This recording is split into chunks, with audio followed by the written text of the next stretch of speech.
Hello everyone and welcome back to Old Man Stories. I'm aware that many of you use these videos to fall asleep, so before you doze off, I thought it would be a fun idea if each of you could leave a comment letting me know which part of the world you're listening from. Also, give a like and subscribe to the channel if you're enjoying the episodes, okay? Let's get comfortable, relax, and begin. I've never been the type to believe in ghosts or spirits or any of that supernatural stuff.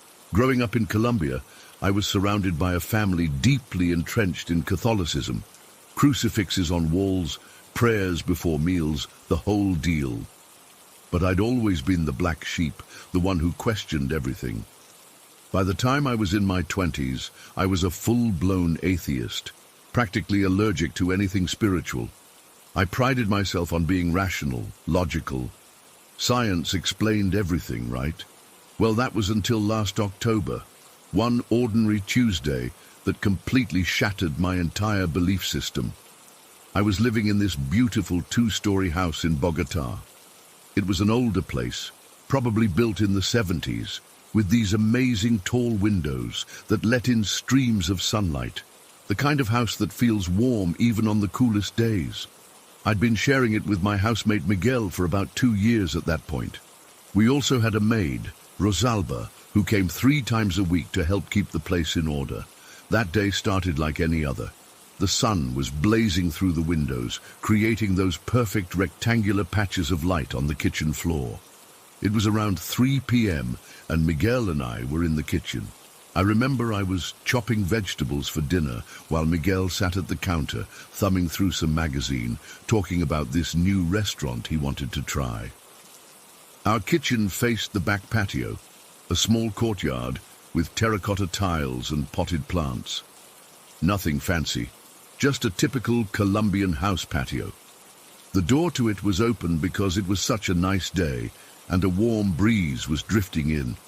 I can recall the exact moment it happened.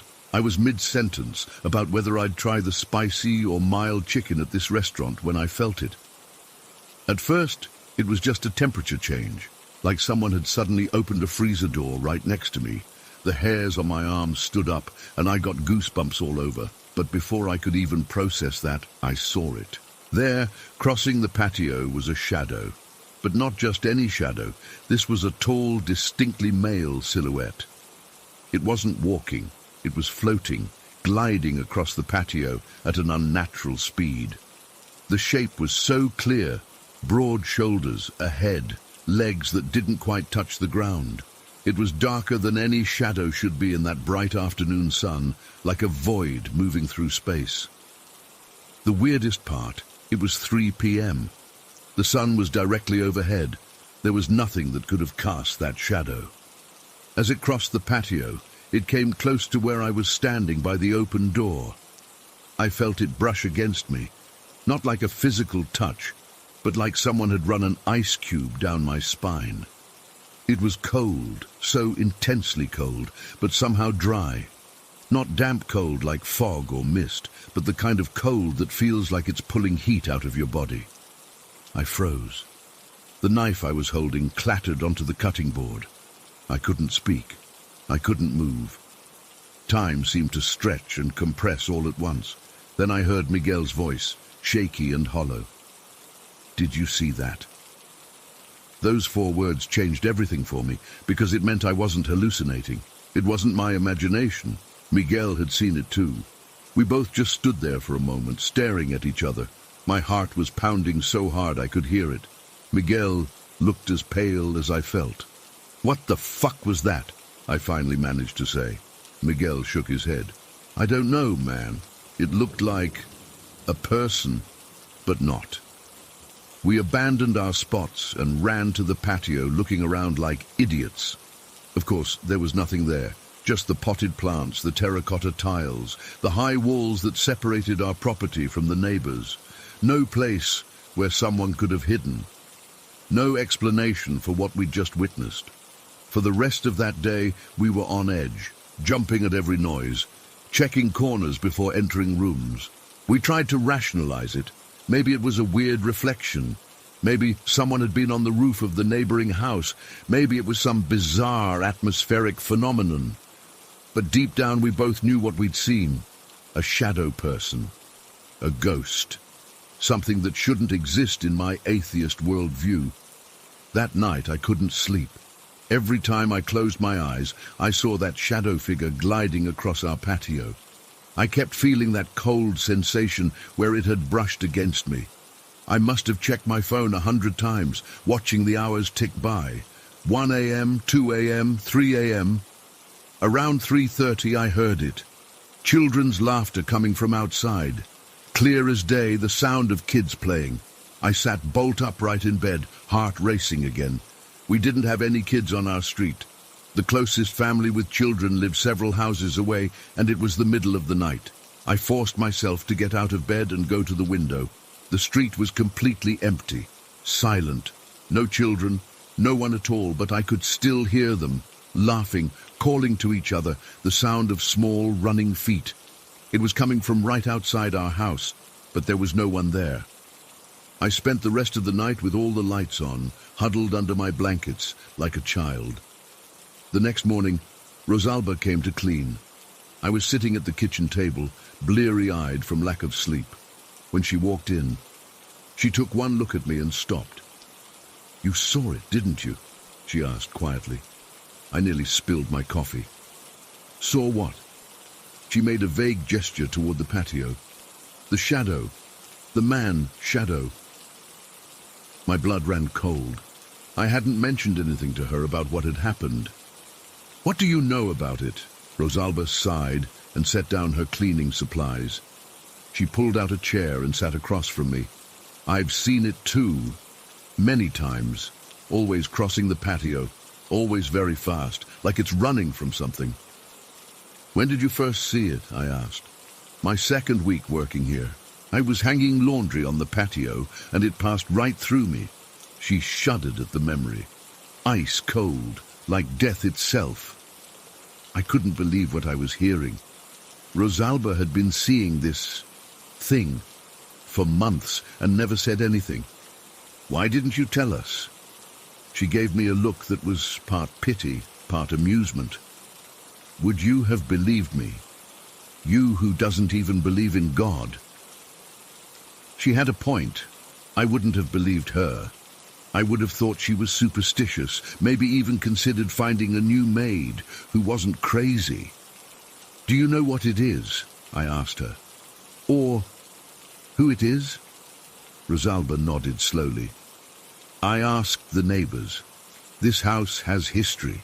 A family lived here before, many years ago. They had a son, about 12 years old. He died in a car accident just 2 blocks from here." My stomach twisted. "How did it happen?" "The worst way possible. His father's best friend was driving. The boy ran into the street after a ball and the friend couldn't stop in time." She crossed herself. "The family moved away after. Too many memories." I sat there trying to process what she was telling me. A dead child, a tragic accident, and now a shadow that ran across our patio as if perpetually fleeing from that terrible moment. "But the shadow is tall," I said. "Like a man, not a child." Rosalba shrugged. "Spirits don't always appear as they were. Sometimes they appear as they would have been." That sent another chill down my spine. The shadow wasn't just the ghost of a dead boy. It was the ghost of the man he never got to become. After Rosalba left that evening, I told Miguel what she'd said.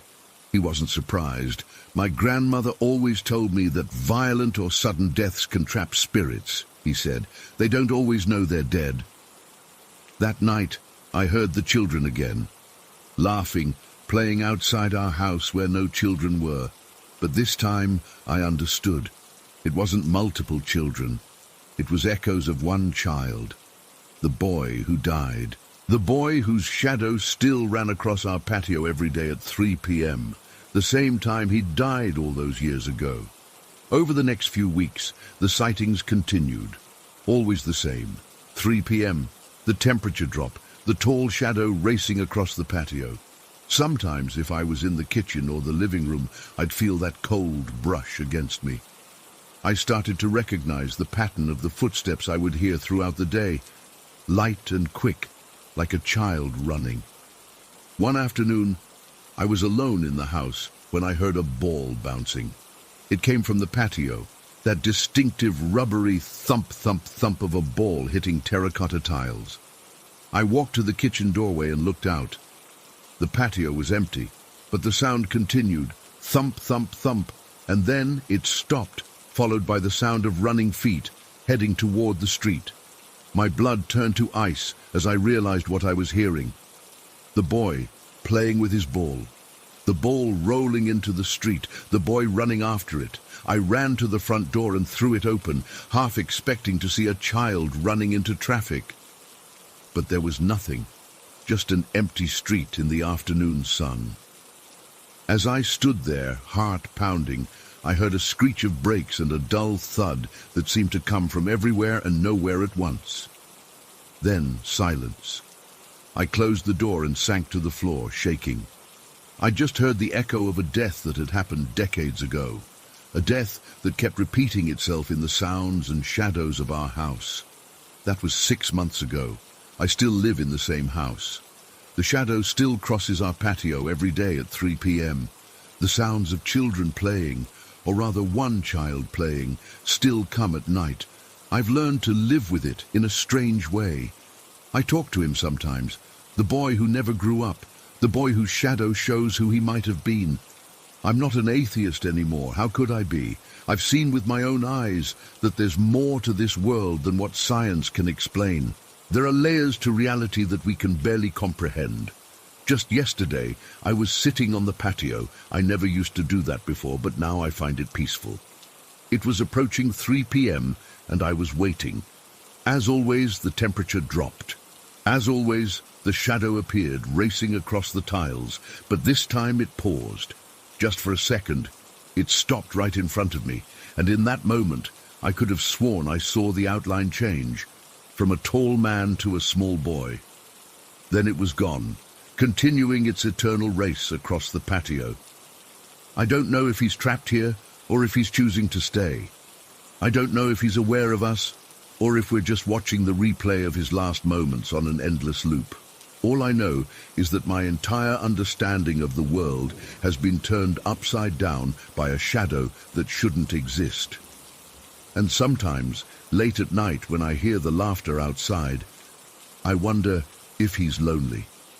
I wonder if that's why he shows himself to us. Because being seen means being remembered.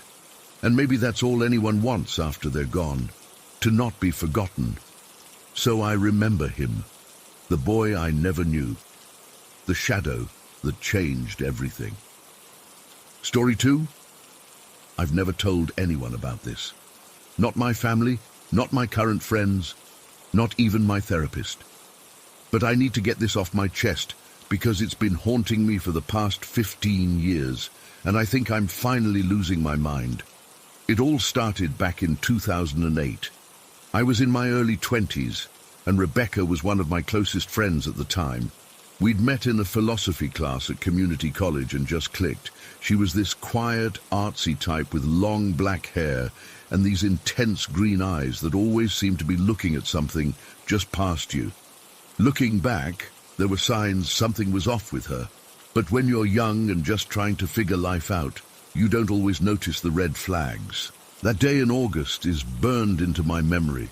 It was one of those sticky, humid afternoons where the air conditioning wasn't doing much.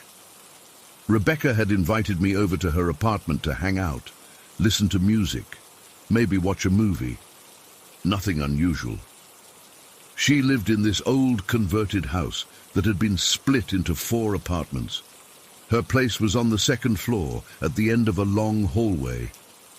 The building always had this musty smell, like old books and something else I couldn't quite place. When I got there, Rebecca seemed tired. More than tired, actually. She looked completely drained.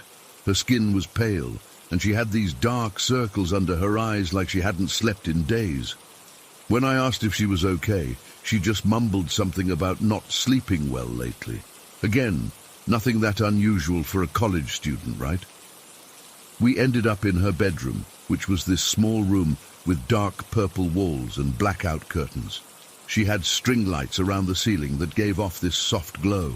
The room was cluttered with books, sketch pads, and these weird little trinkets she'd collect from thrift stores. Old porcelain dolls with chipped faces, antique mirrors, things like that. Rebecca said she needed to rest for a bit, so she laid down on her bed with her back to me. I wasn't tired, but I laid down next to her and just stared at the ceiling. She had those glow-in-the-dark stars up there, the kind you stick on. I remember thinking how childish they seemed for someone like Rebecca, who was always reading Nietzsche and talking about existentialism. That's when it happened. I was just lying there, counting the stars on her ceiling, when I noticed something in my peripheral vision.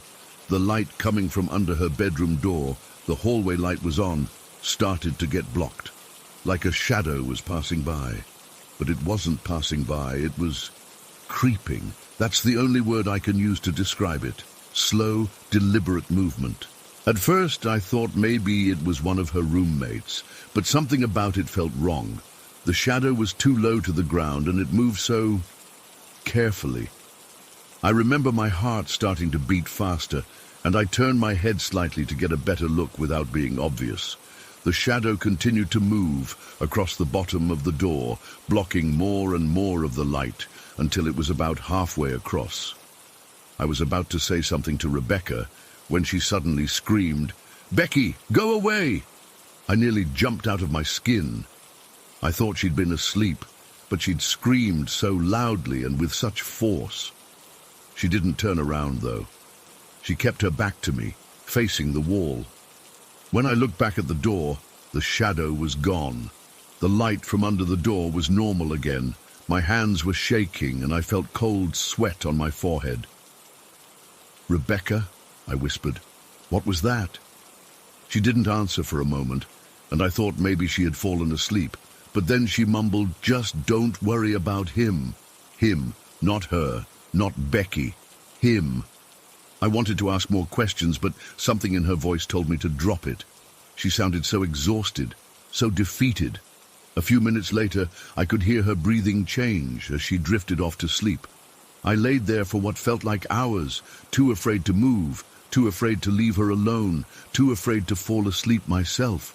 I kept staring at that door, waiting for the shadow to come back.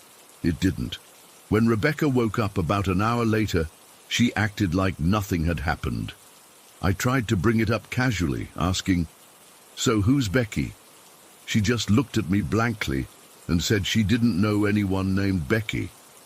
I reminded her that she'd yelled that name earlier, and she just shrugged and changed the subject.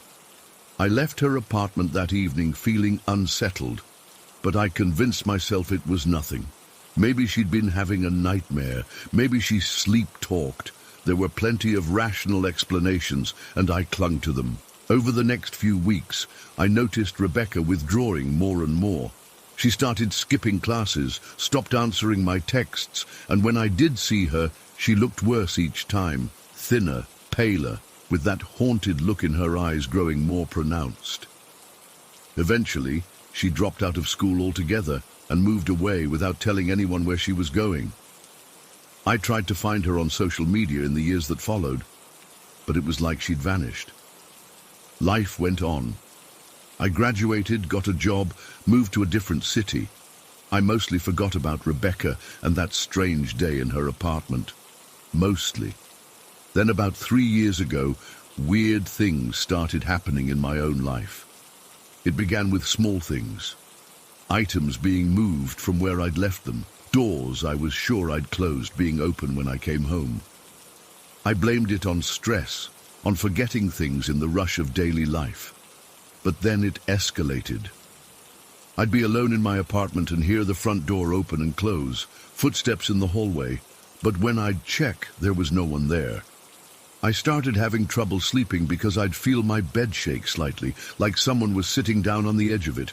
Sometimes I'd wake up in the middle of the night with this overwhelming sense that someone was in my room, watching me. The worst was when I'd feel something crawling on my blanket, moving towards me.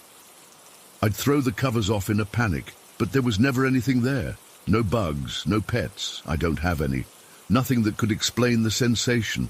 I tried to rationalize it all. My apartment building is old. Maybe the pipes make noise that sounds like footsteps. Maybe I was having hypnagogic hallucinations as I fell asleep. Maybe I was developing an anxiety disorder. I even went to a doctor who found nothing physically wrong with me, but recommended therapy for stress.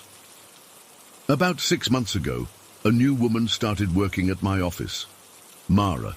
She's this older lady with grey dreadlocks and tons of crystal jewelry.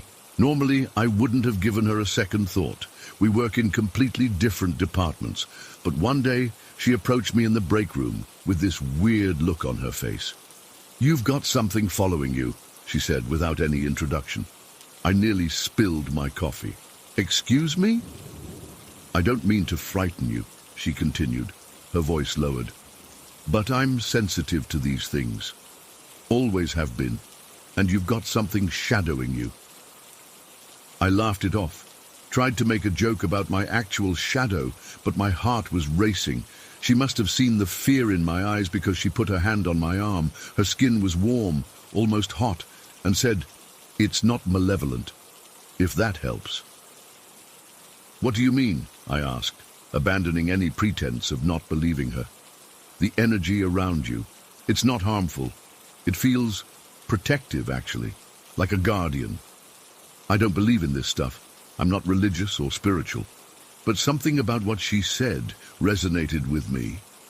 "How long has it been there?" I heard myself asking. She tilted her head like she was listening to something I couldn't hear. "A long time. Years. But it's not yours originally." "What does that mean?" "Sometimes spirits attach themselves to people. Usually they're drawn to certain energies, or they have unfinished business with that person. But occasionally they can transfer, like catching a cold from someone." That's when it clicked. Rebecca. That day in her apartment, the shadow under the door. Becky. Except she'd called it him. Mara must have seen the realization on my face because she nodded. "You know when it happened, don't you?" I did. 15 years ago, lying on that purple bedspread, watching the shadow creep across the floor. "Is it dangerous?" I asked. Mara shook her head.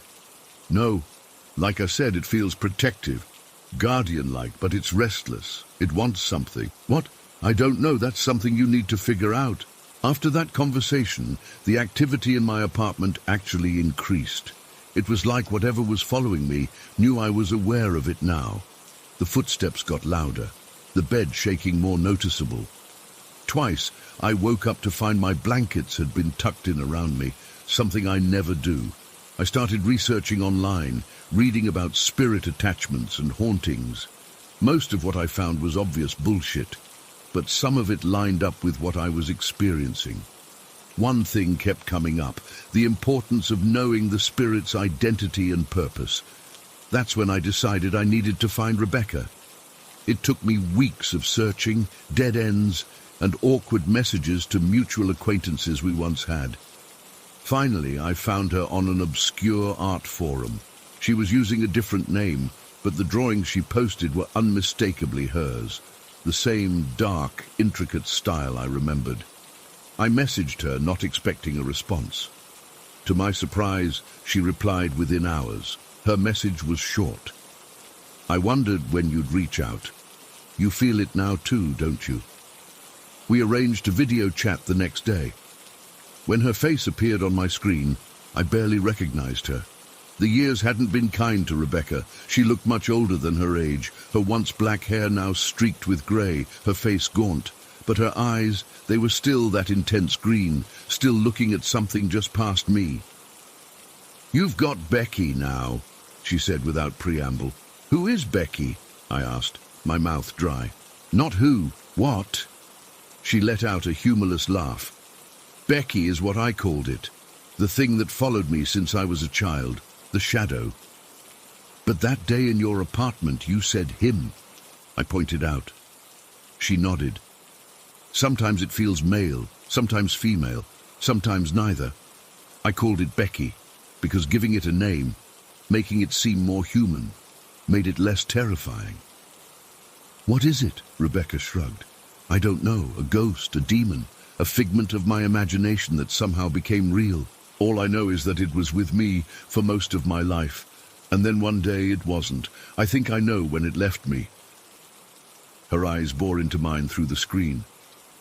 That day you were in my bedroom. My hands were trembling as I typed a response. Why me? Why would it attach to me? I don't know. Maybe it was just tired of me. Maybe it saw something in you it liked better. She paused. How is it treating you? I told her about the footsteps, the bed shaking, the feeling of being watched. But I also mentioned what Mara had said, that the presence felt protective, not malevolent. Rebecca's face changed, a mix of surprise and what almost looked like jealousy. It was never like that with me, she said quietly. It was always angry, demanding. It would scratch me in my sleep, whisper terrible things in my ear, make me see things that weren't there. I'm sorry, I said, not knowing what else to offer. Don't be. When it left, it was like a weight lifted. I could breathe again, sleep again. Her eyes narrowed. But I always wondered where it went. If it found someone new, now I know. How do I get rid of it? I asked. Rebecca shook her head. I didn't get rid of it. It left on its own. I don't know how to force it away.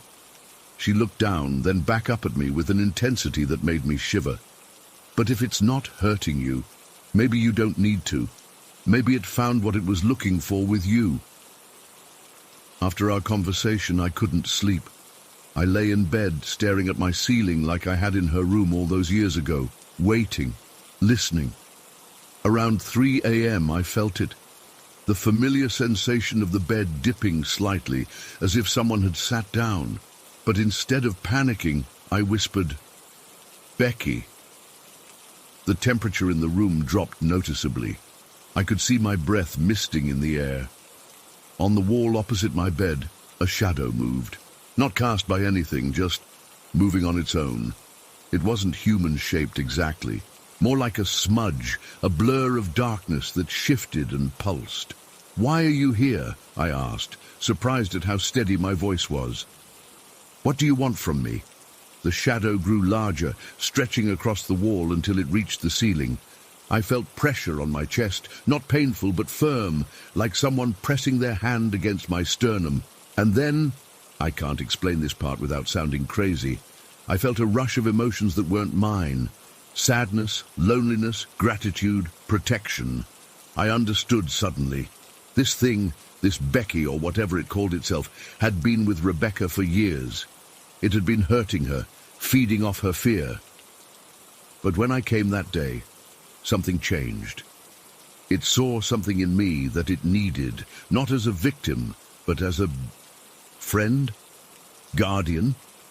I don't know the right word, so it latched onto me instead. And it's been with me ever since, watching over me in its own strange way, moving my keys to more obvious places when I lose them, making noise when I oversleep and might be late for work, tucking me in when I kick off my blankets on cold nights. That was 3 months ago. Becky is still with me. I've grown used to the footsteps, the slight movements of objects, the feeling of never being truly alone. Sometimes when I'm having a bad day, I'll feel a light touch on my shoulder or the back of my hand, cold but somehow comforting.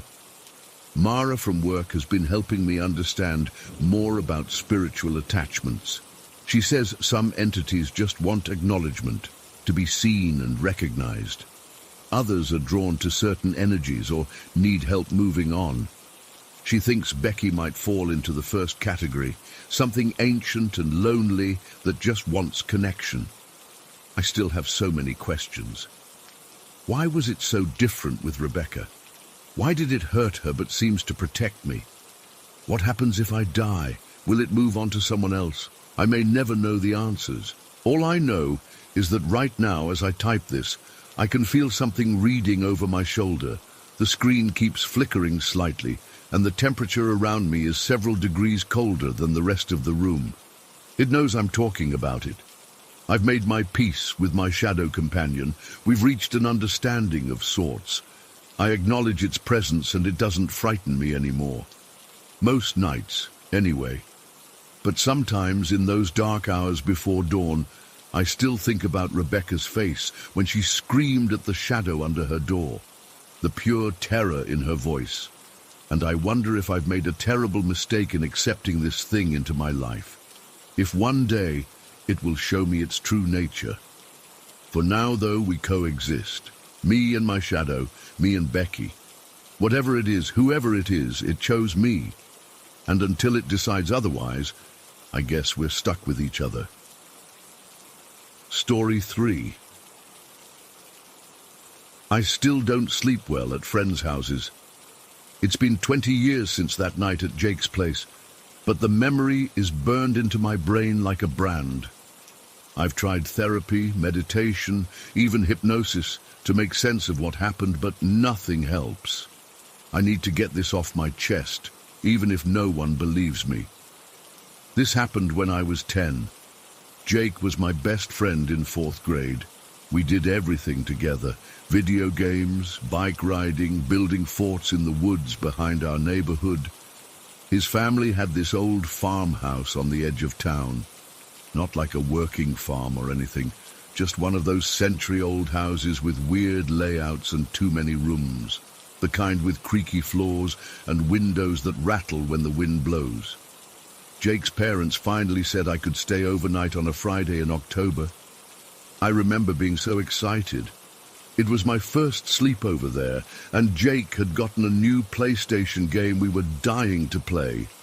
My mom dropped me off around 6 p.m. with my sleeping bag and backpack. Jake's mom made us pizza, and we stuffed ourselves while playing video games in the living room. Jake's little sister, Emma, was 5 at the time. She kept trying to hang out with us, but Jake would shoo her away. "Go play with your dolls, Emma." She'd stick her tongue out at him and stomp off to her room upstairs, only to sneak back down 15 minutes later. She was a cute kid with these blonde pigtails and big blue eyes, always smiling and giggling. Around 10 p.m., Jake's parents told us it was time for bed. We begged for another hour, and they compromised with 30 more minutes. They set us up in what they called the front room. It was like a den or second living room near the kitchen. They had an air mattress for me, and Jake would sleep on the couch. His parents went upstairs with Emma, and we stayed up whispering and playing handheld games until we finally crashed around midnight. I need to tell you about the cellar door. The front room where we were sleeping had this door in the corner, a heavy wooden door with black iron hinges that led down to the basement cellar. Not the main basement where the washer and dryer were. That was accessed from the kitchen. This was the old cellar with dirt walls and a dirt floor that Jake said used to store vegetables and preserves before they renovated the main basement. Jake's parents kept it locked and had strict rules about never going down there. They said the stairs were rotten and it wasn't safe. Jake told me he'd only been down there once when his dad needed to check the foundation, and it was just a dirt room with some old shelves and creepy vibes. His words, not mine. I remember noticing how the cellar door didn't quite fit right in its frame. It was warped from age, and there was a gap at the bottom where you could see darkness seeping through. I didn't like that door. It felt wrong somehow, like it didn't belong in the house. I made sure my sleeping bag was positioned as far from it as possible. I fell asleep pretty quickly after a day of excitement and too much soda. I'm not sure what time it was when I woke up. My watch was in my backpack, but I'm guessing around 1 or 2 a.m. The house was completely silent, except for Jake's soft snoring from the couch. I wasn't sure what had woken me at first. Then I heard it, the distinct sound of the cellar door hinges creaking.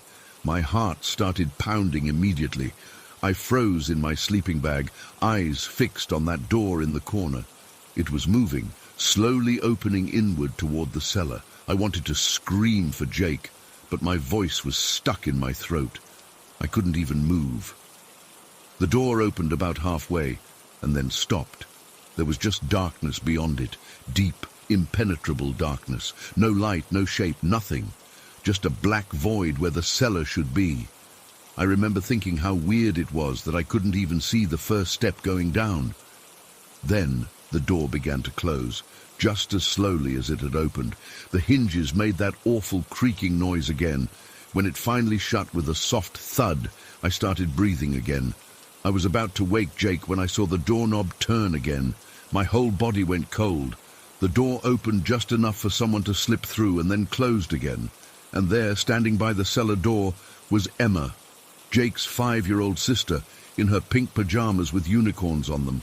Her blonde hair was down instead of in pigtails, hanging around her shoulders. She was standing perfectly still, facing away from me. Relief washed over me. It was just Emma.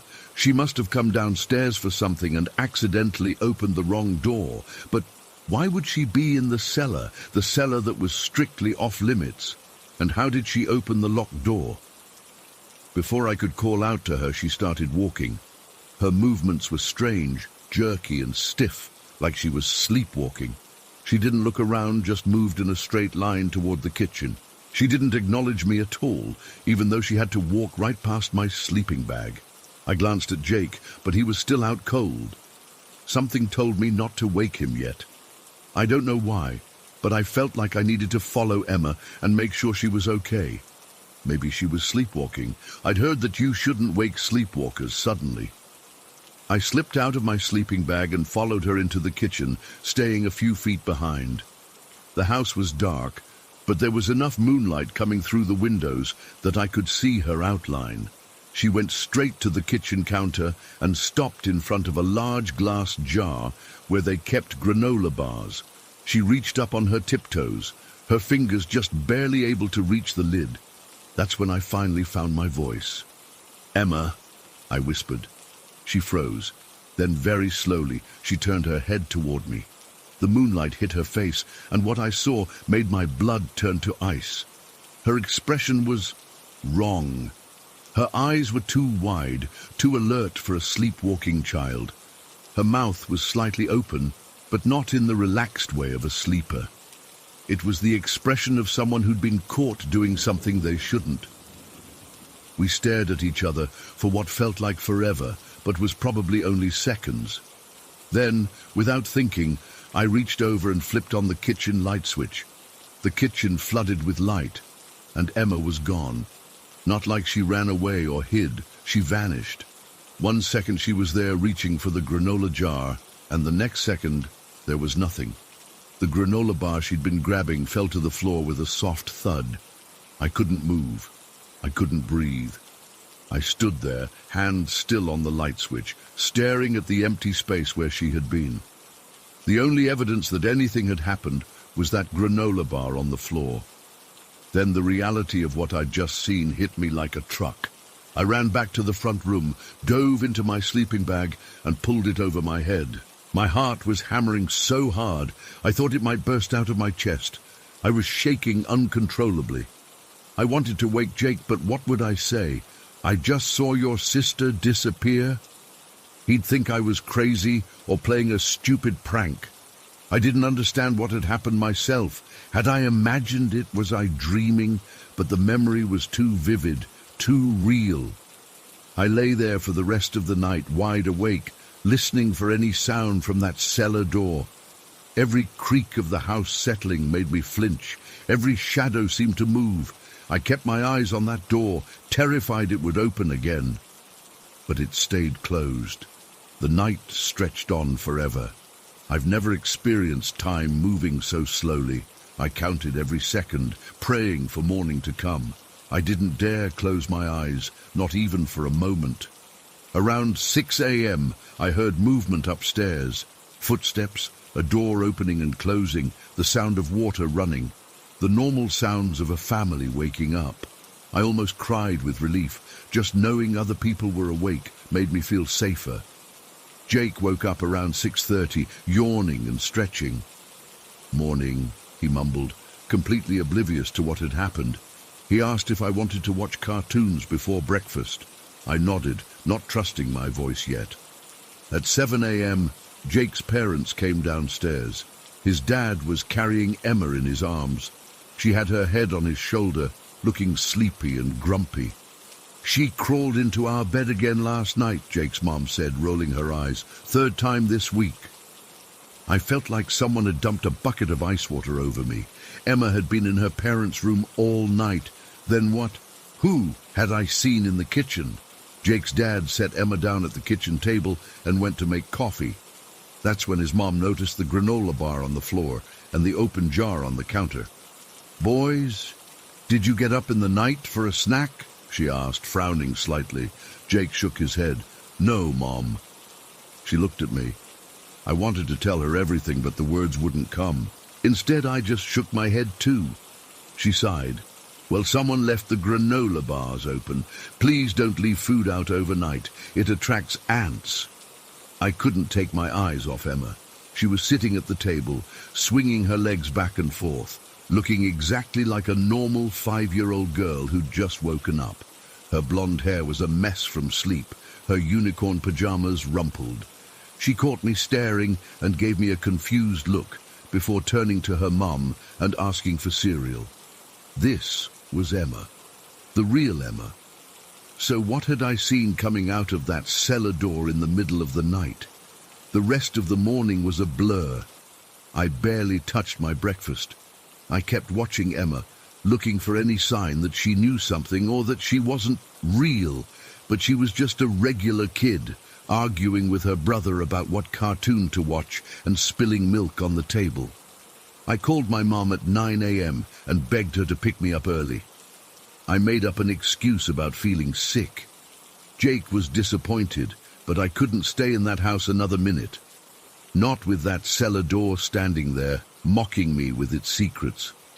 Before I left, while Jake was upstairs getting something from his room, I found myself alone in the front room with that door. I don't know what possessed me, but I tried the handle. It was locked, just as it should be. I pressed my ear against the wood, holding my breath, listening. Nothing, just silence, but it felt expectant, like something on the other side was listening back. My mom arrived 20 minutes later.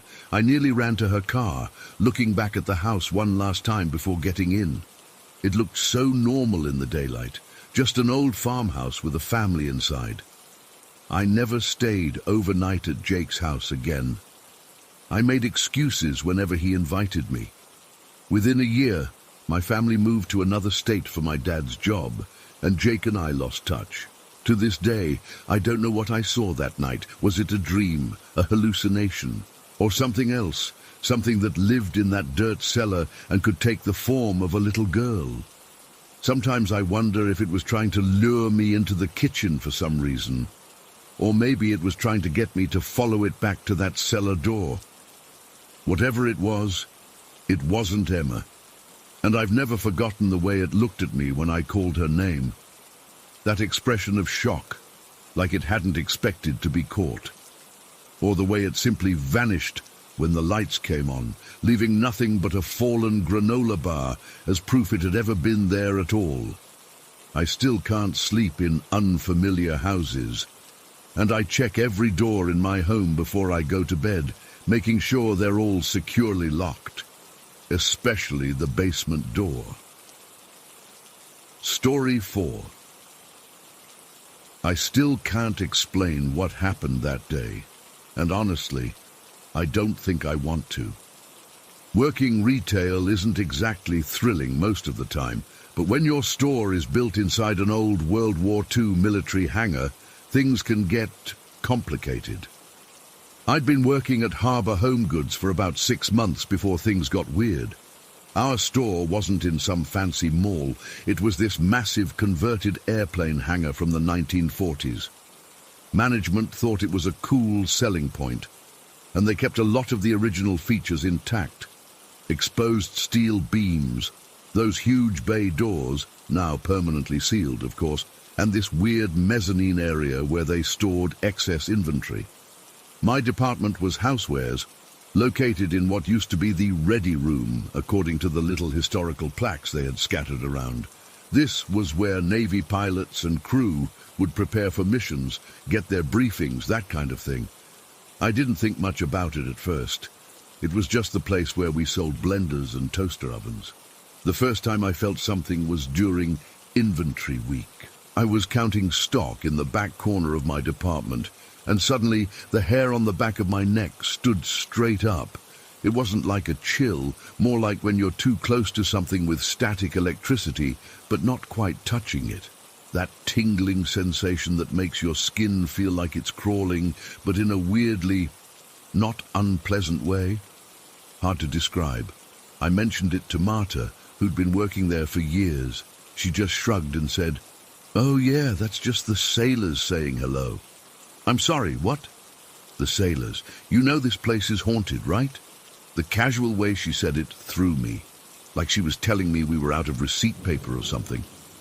"Everyone knows it," she continued, restocking silverware sets. "You get used to it. They're not mean or anything." And that was it. No big dramatic ghost story, no warnings to beware, just a simple acknowledgement that we shared our workspace with others. The weird part was how everyone just accepted it, like it was company policy or something. After that, I started noticing it more.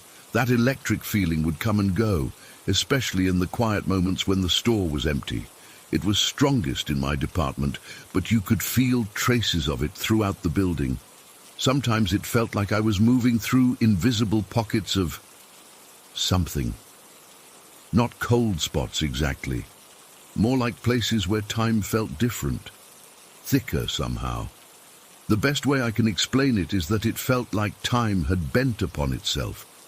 Like the past was layered right on top of the present, and sometimes the layers got thin enough that they almost touched. I'd be arranging a display of coffee makers and suddenly get this overwhelming sensation that I wasn't alone, that right where I was standing, someone 80 years ago was checking equipment or reviewing maps for a mission, and they were still there, going about their business, just as real as me, just existing in a different slice of time that occasionally brushed against mine. I know how that sounds. Trust me, I was never the type to believe in ghosts. But there's a difference between believing in something and experiencing it. After a few weeks, I started talking to them. Nothing weird, just little things under my breath when no customers were around. "Morning, guys. Busy day today, huh? Mind if I move this display? Thanks." I'm not saying I heard responses. It wasn't like that. But the feeling in the room would shift sometimes, like when you're talking to someone and you can tell they're listening even if they don't say anything. Then came that day in February. It was a Tuesday, slow after the holiday rush, and I was trying to fix this display of specialty kitchen gadgets. We had these tiny replacement parts for a popular juicer, little rubber gaskets about the size of a dime. I'd brought a bag of them from the stockroom, but somehow between there and the sales floor, I'd lost them. I checked my pockets, retraced my steps, looked under every fixture along the way. Nothing. After 15 minutes of increasingly frustrated searching, I stood in the middle of my department, completely alone, and sighed. "Guys," I said quietly, feeling slightly ridiculous, "I could really use some help finding those gaskets. Little rubber rings, about this big." I held up my fingers to show the size. I'm going to get in trouble if I lost them. I didn't expect anything. It was just frustration talking. I turned around to check under the counter one more time and froze. There, sitting on the glass countertop, where nothing had been 30 seconds earlier, was the bag of gaskets. Just there. Not hidden, not fallen behind something. Right in the open, in a spot I had literally just checked. I didn't tell anyone about that. What would I say? "Hey, I think the ghost sailors helped me find some inventory?" But that was the moment I became certain we weren't alone in that building. The day things really got weird, though, the day I'm still trying to make sense of, was about 3 months later. May 17th. I remember because it was Armed Forces Day, which seemed fitting in retrospect. I was working a closing shift, which meant staying until 10 p.m. doing recovery, straightening merchandise, restocking shelves, that kind of thing. We were short-staffed, so I was covering both housewares and the home decor section across the store. The manager and one cashier were up front, but otherwise, I was alone in the back half of the building. The usual feelings were there, but stronger that night. The hair on my arms kept standing up as I moved through the aisles. I'd gotten used to the sensation by then, but this was more intense, like the barrier between then and now was particularly thin. I was in the seasonal section, organizing a display of beach toys, when I heard it. A child's voice, high and sweet, asking, "Were you playing with me?" I froze, my heart slamming against my ribs. The voice had come from behind me, clear as day. I turned slowly. There, about 20 feet away, was our display of summer merchandise, including a row of children's dolls. Beach-themed baby dolls with sun hats and swimsuits. One of them, a blonde thing with big blue eyes, was in the center of the display. "Hello?" I called out, thinking maybe a customer with a child had snuck in, though I knew the store was closed. Nothing, just the hum of the air conditioning. I approached the doll display cautiously. I knew some of these toys had sound features. Squeeze their hand. They say something cute. Maybe one had malfunctioned. The blonde doll stared back at me with glass eyes.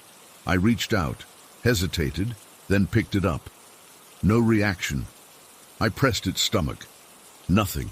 I examined it for a button or switch and found a small one on its back. When I pressed it, the doll said in that same voice, "Let's go to the beach," not, "Were you playing with me?" I set the doll down carefully, my hands shaking slightly, and decided it was definitely time for a break. "I'm going to the break room for a few minutes," I announced to the empty air, to my invisible co-workers from another time. It felt important to tell them somehow. The break room was on the mezzanine level, accessible by a staircase near the home decor section. To get there, I had to pass the curtained window. The curtained window was another strange feature of the building. About 8 feet up the wall was a rectangular window, maybe 3 x 2 feet, with heavy blue curtains permanently drawn across it. It didn't match any of the store's design elements. According to store legend, it looked into some kind of crawl space or attic area above the stockroom that wasn't used anymore. Maintenance guys supposedly went up there occasionally, but none of us regular employees had ever seen behind those curtains. As I passed below it that night, I swear the curtain moved, just slightly, like someone had brushed against it from the other side. I stopped and stared up at it, my heart racing again. "Hello?" I called, feeling foolish. "Maintenance?" No answer, of course. But as I stood there, that electric feeling intensified until my entire body was tingling with it. The air felt pressurized, like right before a thunderstorm breaks, and for just a moment, I swear this happened, I could hear the faint sound of voices, men's voices, several of them, talking in overlapping patterns, not clearly enough to make out words, but with the unmistakable rhythm of people reviewing information, asking questions, giving orders. A briefing, a mission briefing, like would have happened in this building decades ago. I hurried up the stairs, gripping the banister tightly. The banister itself was another original feature. Thick wood, intricately wrapped with rope in complicated sailor's knots. Management kept it as a decorative nod to the building's naval past. Running my hand along it usually gave me that same strange feeling, but tonight it felt almost warm to the touch, as if the rope had just been handled. The break room was empty and brightly lit, which helped settle my nerves. I sat with my back to the wall, sipping a soda, and trying to convince myself I was just tired. The doll had a malfunction. The curtain moved from an air vent. The voices were just the AC system making weird noises. Logical explanations. But deep down, I knew better.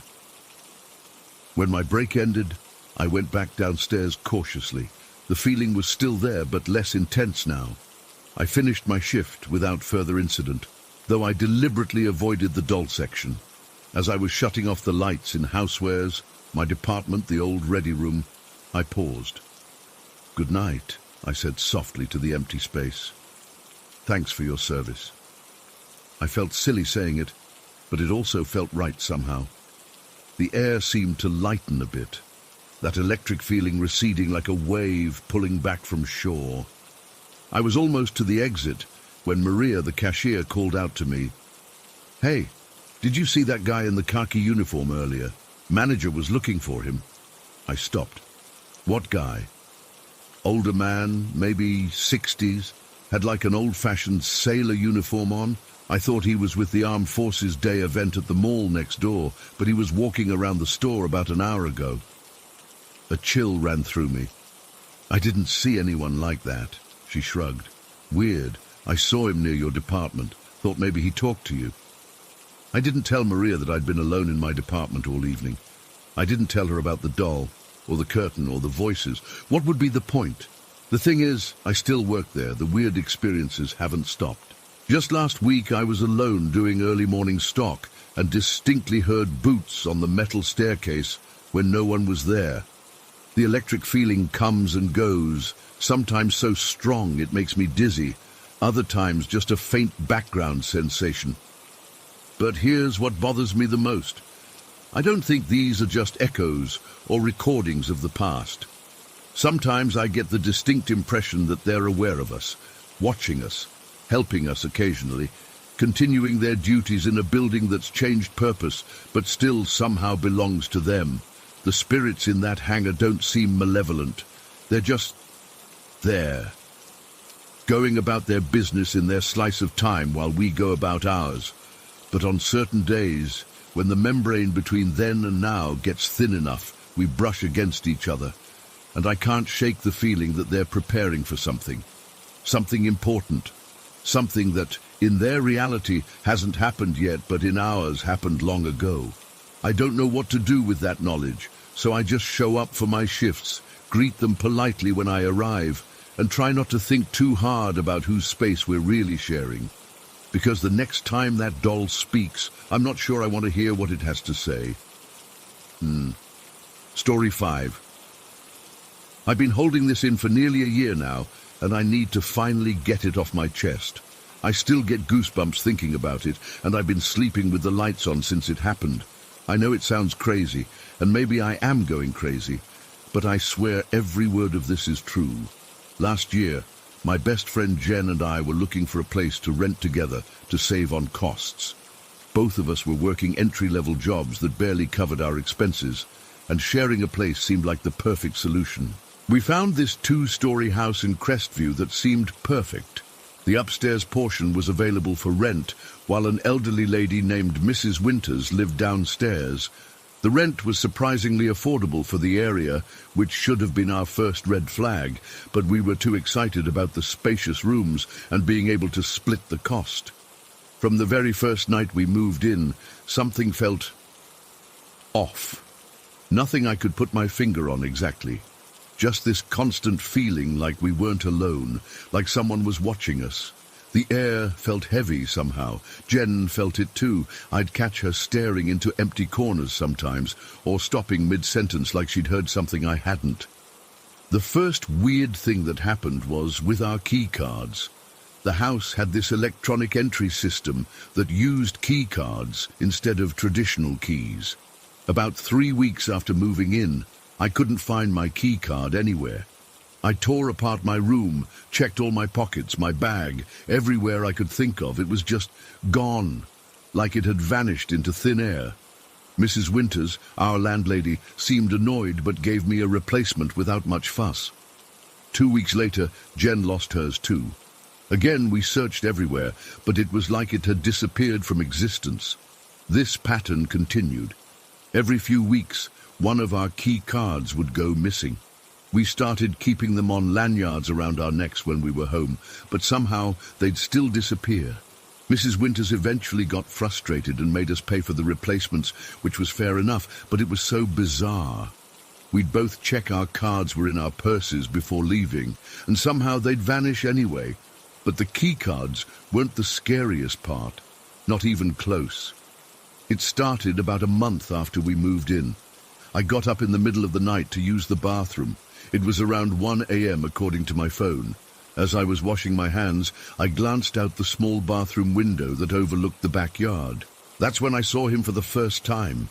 There was a man standing in our backyard, completely motionless, staring up at our windows. He was dressed entirely in black. Black coat, black pants, black shoes, and this wide-brimmed black hat that cast a shadow over his face. The hat was what struck me as odd. It was unusually wide, like something you'd see in an old Western movie, not something anyone would wear nowadays. He was just standing there, completely still, staring up. I nearly screamed, but managed to stifle it. I backed away from the window, heart pounding, and ran to wake up Jen. By the time we both looked out her bedroom window, there was nobody there. Jen thought I'd had a nightmare or was seeing things from being half asleep. I almost convinced myself of the same, until 3 nights later when Jen saw him too. She burst into my room around 1 a.m., shaking and white as a sheet. She'd seen him standing in the exact same spot, looking up at our windows. Same black clothes, same wide-brimmed hat. This time we called the police, but by the time they arrived, there was no one there and no evidence anyone had been in our yard. The officers were nice enough, but clearly thought we were just 2 jumpy young women overreacting to shadows. We told Mrs. Winters about it the next day. She just shrugged and said, "This neighborhood is very safe. Nobody's ever been hurt here." Something about the way she said it felt rehearsed, like she'd said those exact words many times before. We started keeping a log of when we saw him, always around 1 a.m., always in the same spot, always staring up at our windows, always gone within minutes, seemingly vanishing into thin air. We started closing our blinds, but somehow that made it worse, knowing he was out there but not being able to see him. The thing that really freaked us out was that we never saw him arrive or leave. He would just appear, and then he would be gone. We tried staying up to catch him, setting alarms for 12:45 a.m. and watching from the windows, but on those nights, he never showed. It was only when we weren't actively looking for him that he would appear. About 3 months in, things escalated. I woke up one night feeling like I couldn't breathe, like there was a weight pressing down on my chest. I opened my eyes and swear I saw a dark figure standing in the corner of my room, just for a split second, and then it was gone. I convinced myself it was sleep paralysis or a nightmare. Then Jen started experiencing the same thing. We'd hear footsteps in the hallway when both of us were in our rooms. Objects would be moved from where we left them. Nothing ever went missing except those damn key cards, but things wouldn't be where we left them. My hairbrush would be on the other side of the sink. Jen's shoes would be lined up neatly when she was sure she'd kicked them off haphazardly. We started leaving the lights on at night. We bought night lights for every room. We even set up a cheap security camera pointing at the backyard, but it never caught anything. The battery would mysteriously drain, or the footage would be corrupted, or the camera would be pointing in a different direction in the morning. The worst part was that nobody believed us. Our other friends thought we were overreacting or making it up for attention. My mum suggested we were just stressed from work and living in a new place. Jen's boyfriend said old houses make weird noises and we were spooking ourselves, but we knew what we were experiencing was real. After 6 months of this, 6 months of missing key cards, mysterious figures in the backyard, footsteps in the hallway, and that constant feeling of being watched, we'd had enough. We both decided we couldn't take it anymore. We gave our notice to Mrs. Winters, who just nodded like she'd been expecting it. She didn't even ask why we were leaving. The day we were packing up our stuff, something happened that still makes my skin crawl. Jen was emptying the drawers in the hallway table, a place we rarely used except to toss mail and random stuff. In the back of the bottom drawer, hidden under some old takeout menus, she found a small plastic bag. Inside that bag were all of our missing key cards, every single one, each labeled with a date in neat handwriting that belonged to neither of us. We stood there staring at them, unable to speak. Who had taken them? Who had labeled them and hidden them there? Mrs. Winters.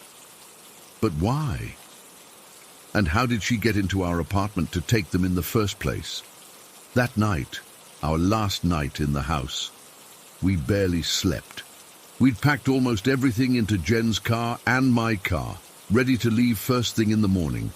Just a few personal items remained for us to take in the morning.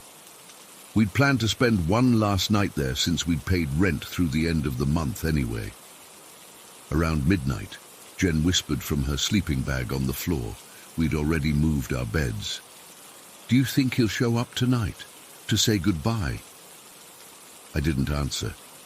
I didn't want to think about the man in the black hat, but at exactly 1 a.m. I felt compelled to look out the window. There he was. Same spot in the yard, same black clothes, same wide-brimmed hat. But this time, something was different. He wasn't just standing there, he was gesturing, raising his arm slowly, pointing away from the house, then bringing his finger to where his lips would be under the shadow of that hat. "Go. Be quiet." I woke Jen up immediately. We both saw him this time, making that same gesture over and over. "Go. Be quiet." I don't know what came over us, but something about his urgency, something about finding those key cards. It all felt wrong, dangerous, like a warning we'd been ignoring for months. "Let's go," I whispered to Jen. "Right now." We grabbed our remaining bags as quietly as possible and snuck down the stairs, careful not to wake Mrs. Winters. When we got to our cars, I looked back at the yard one last time. The man in the black hat was gone. We drove to a motel about 30 minutes away and crashed there for the night, both too wired and freaked out to even think about going back to the house.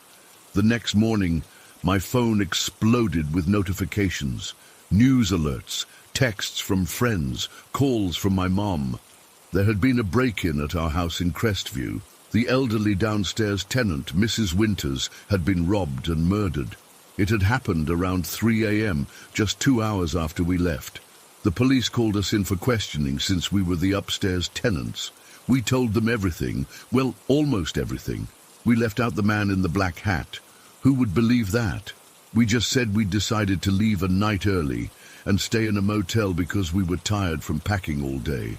It's been almost a year now, and I still can't make sense of what happened. The police never caught who killed Mrs. Winters. They said it was likely a burglary gone wrong. The case is still open. A few weeks after it happened, when I was staying at my mum's place, I finally told her the whole story, including the man in the black hat. I expected her to think I was crazy or making it up. Instead, she got very quiet and said something that still haunts me. "He was protecting you. He wanted you out of that house before whatever happened that night." I laughed it off at the time, but I can't stop thinking about it. Those key cards disappearing, forcing us to constantly consider moving out. The figure always watching our windows. That final night when he seemed to be warning us, telling us to leave quietly right then. Was he trying to save us all along? Was he trying to get us out of that house before whatever happened that night? And if so, who or what was he? I don't have answers to any of these questions. All I know is that Jen and I are alive, and Mrs. Winters isn't. And sometimes late at night, I still find myself looking out my window, half expecting to see a figure in a wide-brimmed black hat staring back at me. The scariest part of me hopes I do see him again, because now I think he wasn't trying to frighten us. He was trying to save us. Story 6. Undie. I still have trouble sleeping at night, even though it's been almost a year since it happened. I keep the lights on, and sometimes I catch myself staring at dark corners, making sure nothing's there. I've never been the superstitious type. I believed in God, sure, but demons and spirits, that was just horror movie stuff.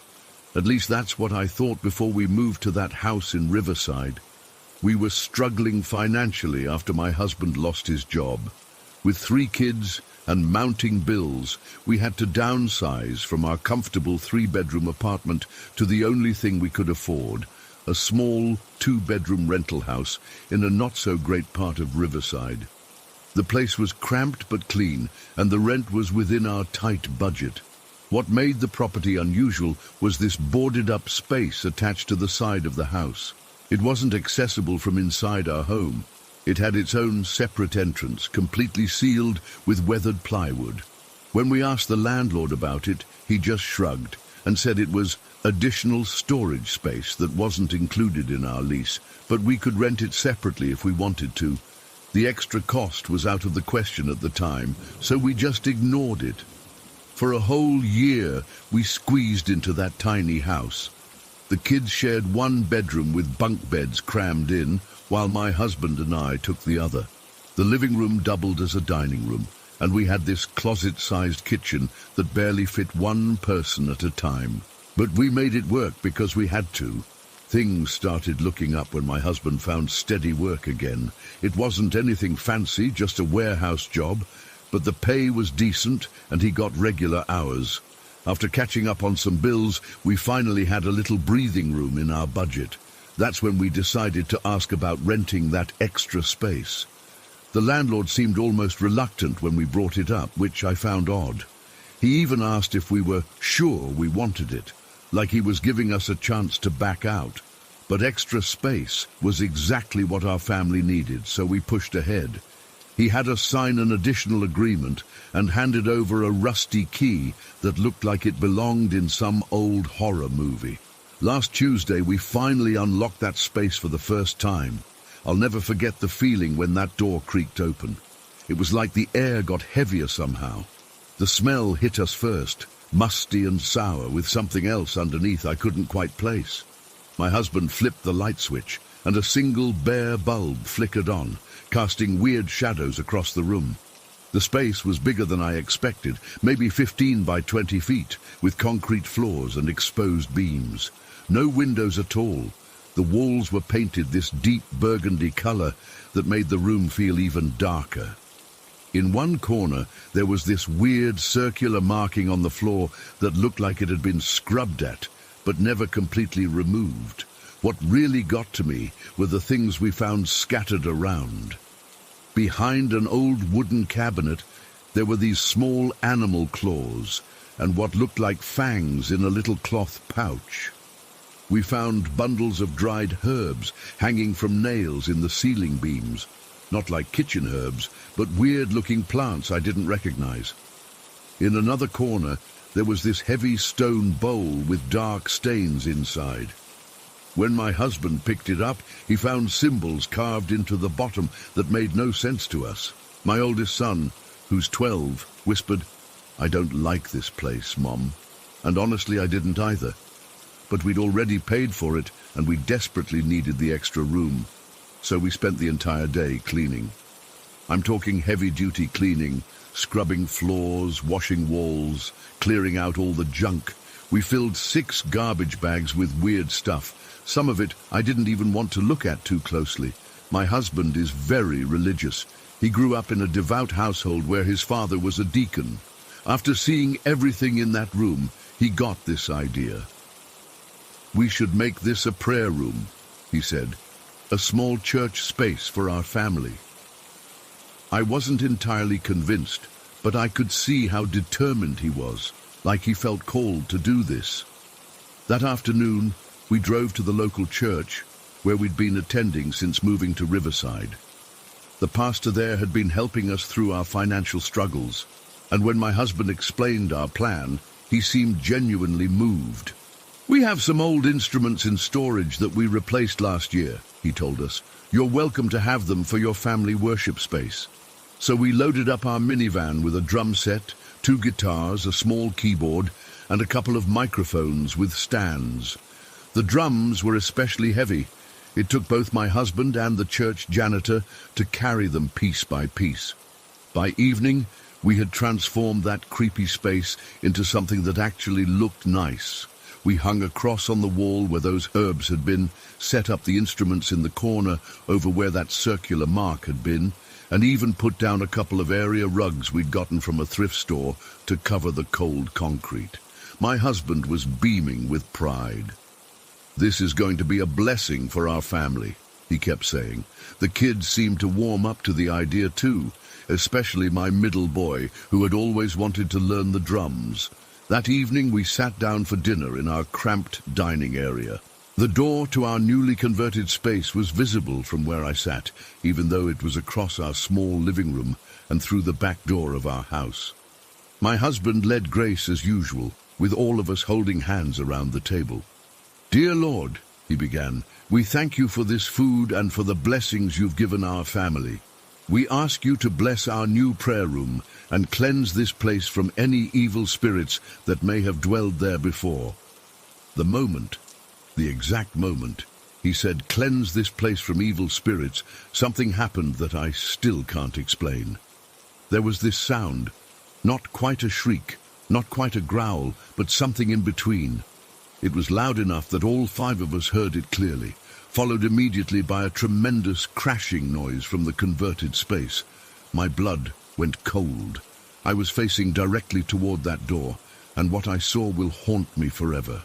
Standing in the doorway was something. A dark figure, taller than a normal person, with a shape that seemed to shift and waver like smoke, but solid enough that it blocked the light from behind it. It was pointing at me specifically, with what looked like a long, thin arm, and its head was shaking back and forth violently, so fast it was almost a blur. There was nothing distinguishable as a face, just darkness, but I could feel the rage coming off it in waves. The kids started screaming. My husband's grip on my hand tightened so much it hurt. He kept praying, his voice shaking but getting louder. "In Jesus' name we command any unclean spirits to leave this place." The figure seemed to convulse when he said this, the motion so unnatural it made my stomach turn. Then my husband finished the prayer with "Amen," and it just vanished. Not like it walked away or faded. It was there 1 second and gone the next. We sat frozen for what felt like forever, the kids crying, my husband white as a sheet. Finally, he stood up, grabbed a flashlight from the drawer, and said he was going to check it out. I begged him not to go alone, so we all went together, huddled in a tight group, the kids between us. The door to the converted space was still locked from the outside, just as we'd left it. No windows were broken. There was no way anyone could have gotten in or out without a key. My husband unlocked it with shaking hands, and we stepped inside. The drum set, that heavy drum set that had taken 2 grown men to carry in piece by piece, was scattered across the floor. Not just tipped over, but with parts flung to opposite sides of the room. The bass drum was 15 feet away from where the hi-hat cymbals had landed. The throne was upside down in a corner. It looked like someone had picked up each piece individually and thrown it with incredible force. But there was nobody there. No broken windows, no other doors, no way in or out except the way we'd come. We backed out of that room, locked it, and spent the night huddled together in our living room with every light on in the house. Nobody slept. The next morning my husband called our pastor, who came over immediately.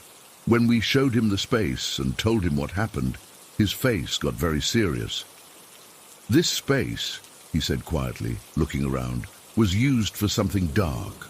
Those markings, the items you found, someone was conducting rituals here, and whatever they were communing with didn't appreciate being evicted." He performed a blessing, sprinkling holy water in every corner, praying over the space for nearly an hour. We helped him reset the instruments, clean up the mess. He told us to keep using it for worship, that reclaiming spaces from darkness was important spiritual work. But that night, and for several nights after, we heard scratching sounds from inside the walls. Sometimes at dinner the lights would flicker for no reason. My youngest started talking about the angry shadow man standing in corners of our house. We've kept using the space for prayer, and the manifestations have become less frequent, but they haven't stopped. Just yesterday, I was alone in the house during the day, and I heard a whisper right behind me, "You don't belong here." When I turned around, nobody was there. I don't know what we stirred up in that space. I don't know if our prayers are driving it away or just making it angry. But I know what I saw in that doorway, pointing at me with hatred I could feel in my bones. And I know that no natural explanation can account for what happened to those drums. My husband says our faith will protect us, that darkness always retreats from light eventually. I want to believe him, but sometimes when I'm alone and the house gets quiet, I swear I can hear breathing from that room, even when the door is locked. And sometimes, out of the corner of my eye, I still see something moving in the shadows, watching us, waiting. We can't afford to move. We're stuck here. All I can do is pray that whatever is in this house with us decides to leave before it decides to do more than just throw things around. I just want my family to be safe, but I'm terrified that by trying to claim that space for good, we've started a battle we don't know how to finish. Story 7. I never believed in the supernatural or anything like that. I'm a practical guy. I fix HVAC systems for a living, I watch football on Sundays, and I drink beer with my buddies on Fridays. Nothing extraordinary about me. At least that's what I thought until last Saturday, when something happened that I still can't explain. My wife Melissa and I were heading to our friend Jake's backyard wedding. It should have been a happy day, but we were in the middle of the worst fight of our 8-year marriage. The kind where you say things you can't take back. It started over something stupid, doesn't it always? She'd forgotten to mail our rent check, which meant we'd have to pay a late fee. Normally, not a big deal, but it was the third time this month she'd forgotten something important. I'd been working 12-hour shifts trying to save up for the down payment on a house, and my frustration just boiled over. By the time we were driving to the wedding, we weren't just arguing about the rent check anymore.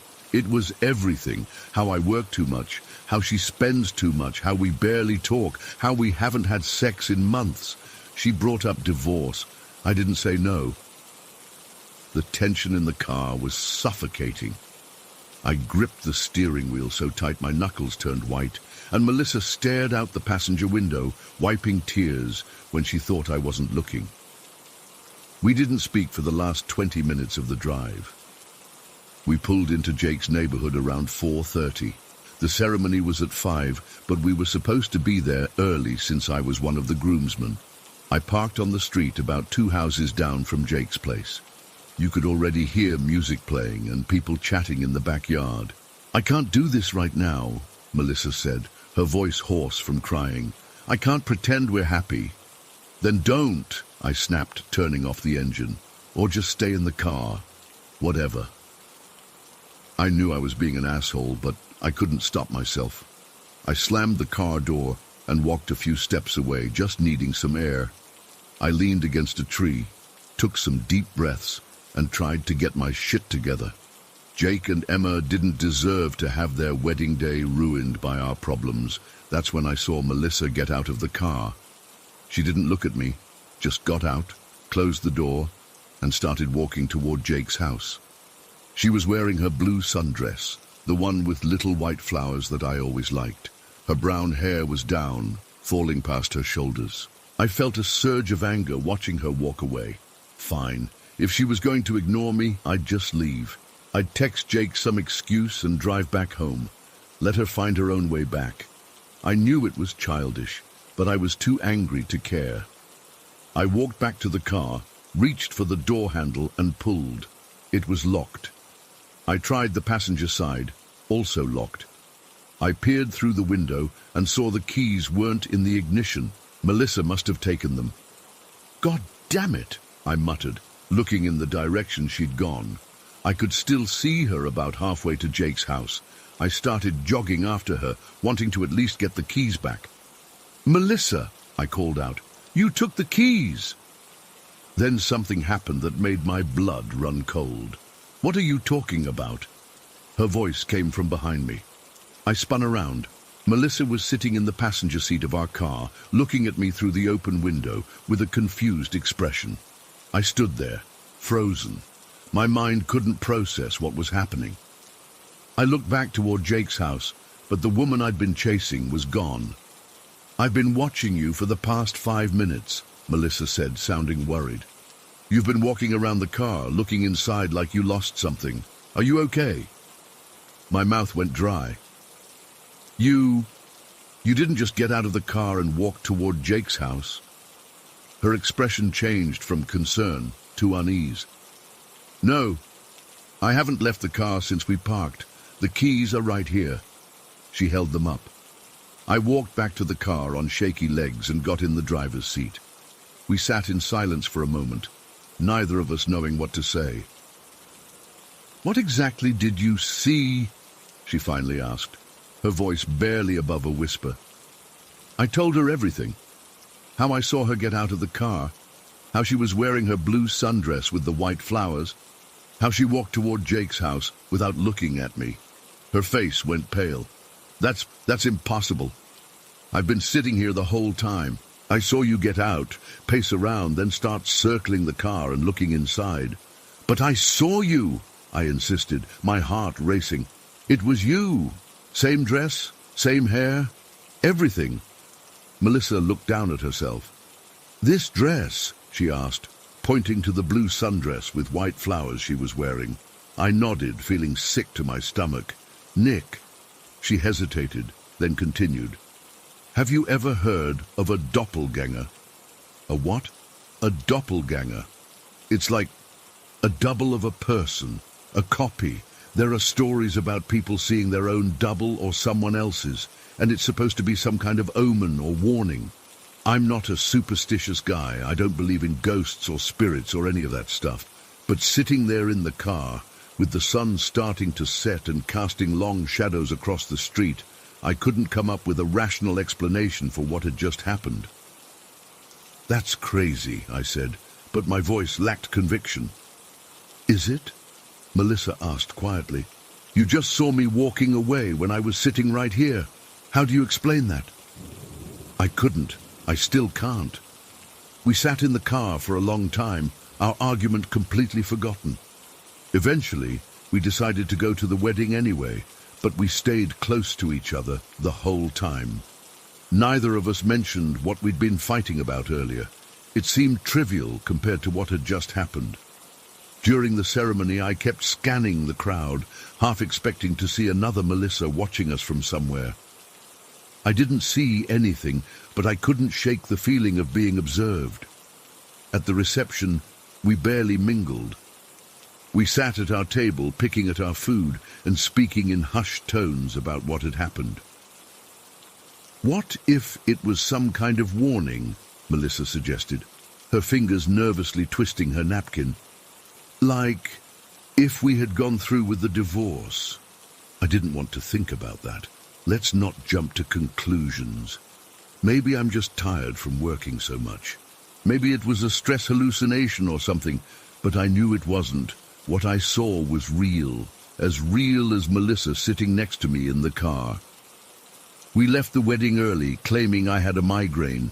On the drive home, the car was silent again, but it was a different kind of silence. Not angry or resentful, but thoughtful, scared. When we got home, we didn't go to bed right away. We stayed up talking, really talking, for the first time in months, about our marriage, our frustrations, our fears. We didn't mention the doppelganger directly, but it hung over the conversation like a shadow.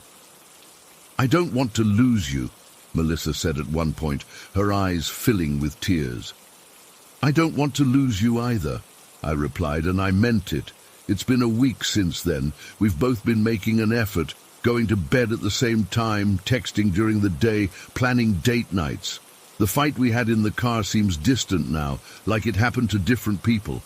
But I can't stop thinking about what I saw. Sometimes when Melissa is in another room, I get this irrational fear that if I go check on her, there will be two of her there, or none at all.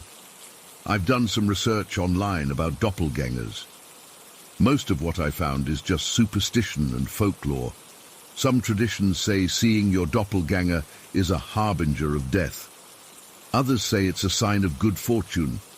Some say they're guardian spirits, while others claim they're malevolent entities. None of that helps me understand what happened that day. The only theory that makes any sense to me is what Melissa suggested, that it was some kind of warning, a glimpse of what could happen if we let our marriage fall apart, Melissa walking away from me, for good.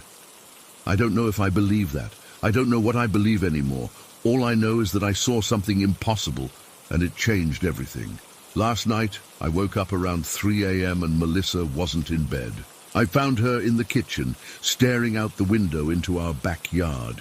"Couldn't sleep?" I asked. She shook her head.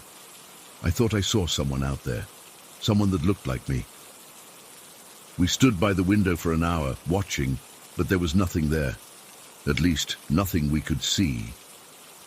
I don't know if we'll ever understand what happened that day. Maybe it was just a bizarre coincidence, or a trick of the light, or my mind playing tricks on me. But sometimes I think about how close we came to ending our marriage, and how that strange experience brought us back from the brink. If it was a warning, I'm listening. We both are. But I still check the locks twice before going to bed. And sometimes, when I look at Melissa, I wonder if she's thinking the same thing I am. What if it comes back? And what if next time it doesn't just walk away? Story 8. I don't usually share this with people, but I've been carrying it around for so long that maybe putting it out there will help. This happened when I was 7 years old, living with my dad, stepmom, stepsister, and older brother in this old house in Michigan. The house wasn't anything special, just your typical suburban home built in the 70s with those ugly popcorn ceilings and weird brown carpet everywhere. My stepsister Amber was 11 at the time, and we shared this bedroom at the end of the hall. Our room was odd. It had 2 doors, which was already weird for a bedroom. One door opened into the hallway, but it leaned into its hinges like the whole house was tilting. The other door was super short, like an adult would have to duck short, and led to this little storage space that had been dug partially into the ground outside. I hated that second door. It always felt like something could crawl through it. Between our twin beds was this window that looked out into the backyard. Amber's bed was closer to the short door, and mine was by the normal one. We had this old vanity mirror near my door, and a closet by hers. Pretty normal kid stuff around. Barbies, stuffed animals, books. What wasn't normal was what happened that night in November. It started as just another school night. We'd gone to bed around 9, and I remember being irritated because Amber got to stay up reading for an extra half hour since she was older. I must have fallen asleep pretty quickly, because the next thing I knew, someone was shaking me awake. "Emily," Amber whispered, her voice tight with fear.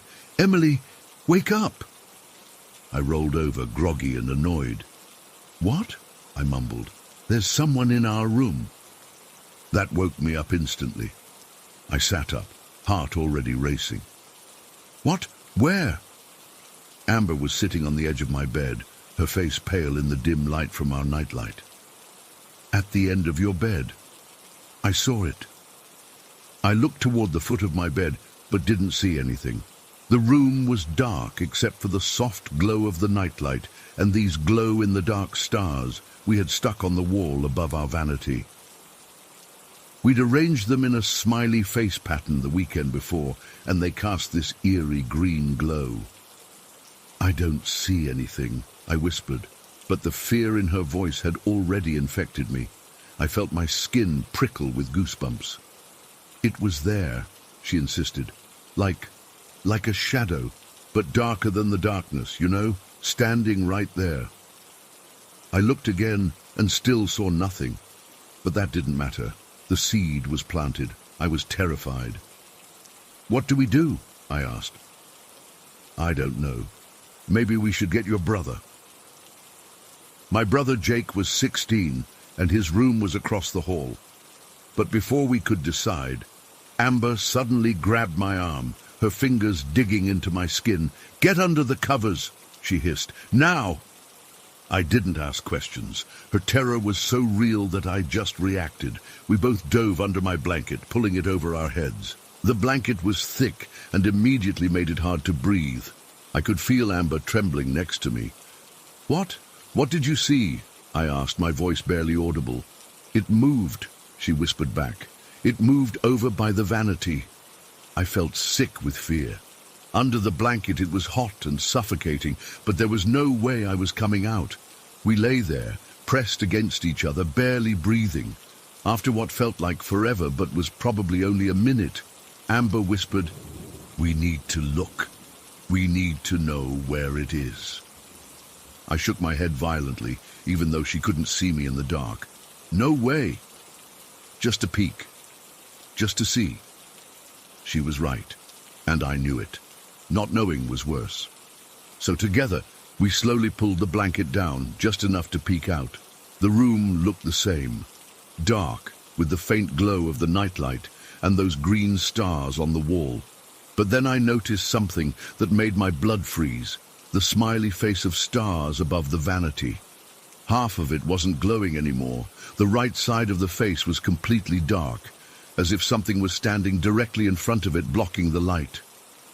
I felt Amber's hand clutch mine so tight it hurt. We both saw it. There was nothing visibly there, no person, no shape we could make out.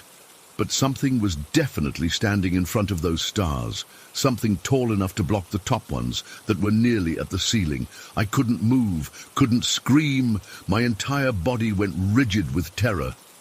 We quickly pulled the blanket back over our heads. "Did you see that?" Amber's voice was so small, so scared. "Yeah," I managed to choke out. My heart was pounding so hard I thought it might break my ribs. "What is it? What's in here with us?" I didn't know.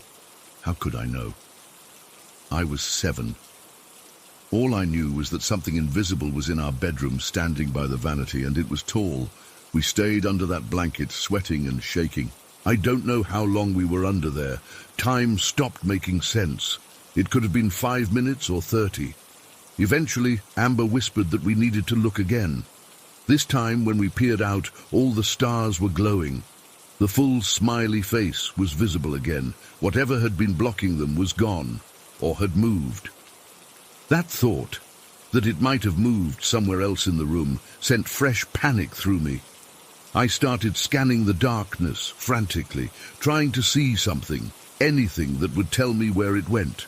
"Jake!" Amber suddenly screamed at the top of her lungs. "Jake, help us!" I joined in, screaming for my brother. We screamed and screamed, but no one came. Later, we'd find out Jake had snuck out to meet his girlfriend that night.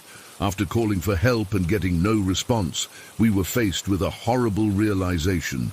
We were alone with whatever was in our room. I remember Amber saying she felt like she was going to pass out. The air under the blanket was hot and stale, and we'd been breathing it for who knows how long. "We need to turn on the light," she said. "One of us has to." "No way," I refused. "I'm not getting out of this bed." "Emily, I can't breathe under here much longer. I'm serious. I feel dizzy." I knew what she was asking me to do. The light switch was by my door. I'd have to get out of bed, cross half the room, and reach the switch. I'd have to expose myself completely to whatever was in there with us. "Please," she begged. "I'll owe you forever. Please." I don't know where I found the courage. Even now as an adult, I'm not sure I could do what I did then, but somehow I nodded. "Okay, I'll do it." We counted to 3 together, and then I threw off the blanket, leaped from the bed, and made a mad dash across the room. Those few steps felt like running a marathon. My bare feet slapped against the cold floor, and every inch of my skin expected to be grabbed by unseen hands. I slammed my palm against the light switch so hard it hurt, flooding the room with sudden bright light. I whirled around, back pressed against the wall, eyes darting everywhere. The room was empty, just Amber on my bed, the blanket clutched to her chest, her face streaked with tears. I hadn't even realized she'd been crying. There was no one else there, no shadow figure, nothing standing by the vanity, just our normal messy bedroom.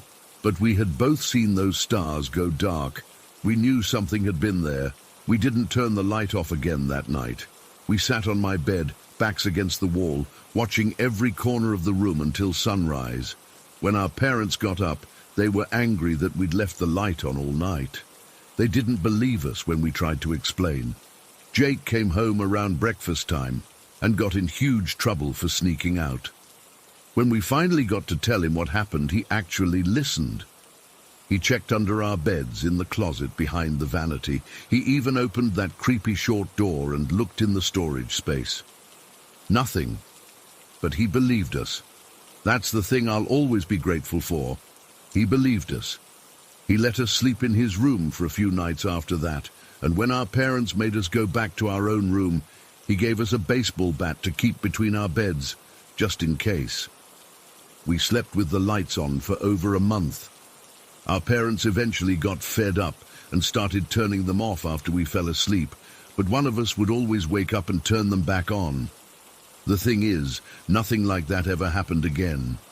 The stars always glowed normally. We never saw any shadow figures. Eventually we stopped sleeping with the lights on, though I insisted on a stronger nightlight. But I never forgot what we saw that night. I'm 28 years old now. I have my own apartment, a good job, a normal life. But to this day I still have glow-in-the-dark stars above my bed. And every night before I fall asleep, I check to make sure they're all still glowing. And sometimes, on the nights when I'm home alone and the apartment feels too quiet, I still sleep with the lights on. Because whatever was in our room that night, whatever stood in front of those stars and blocked their light, I never saw it. I never knew what it was. And that's what still scares me most of all. Not knowing if it's gone for good, or if it's just waiting for the right moment to come back. Story 9. I've been working at Millfield's Old Town Grill for 8 months now, and I'm still pretty shaken by what happened last Wednesday. I feel like I need to get this off my chest, since nobody outside the restaurant would believe me. When I first started working here, I thought the other kitchen staff were just messing with me. During my second week, Marge, who's been working here for like 15 years, casually mentioned our resident ghosts while showing me where we keep the extra napkins in the storage room. She said it so matter-of-factly, like she was telling me about the Wi-Fi password or something. 3 of them, she said, checking inventory. The angry woman by the bathrooms, the little boy who likes to play in the kitchen, and the old man in flannel who sits at table 7.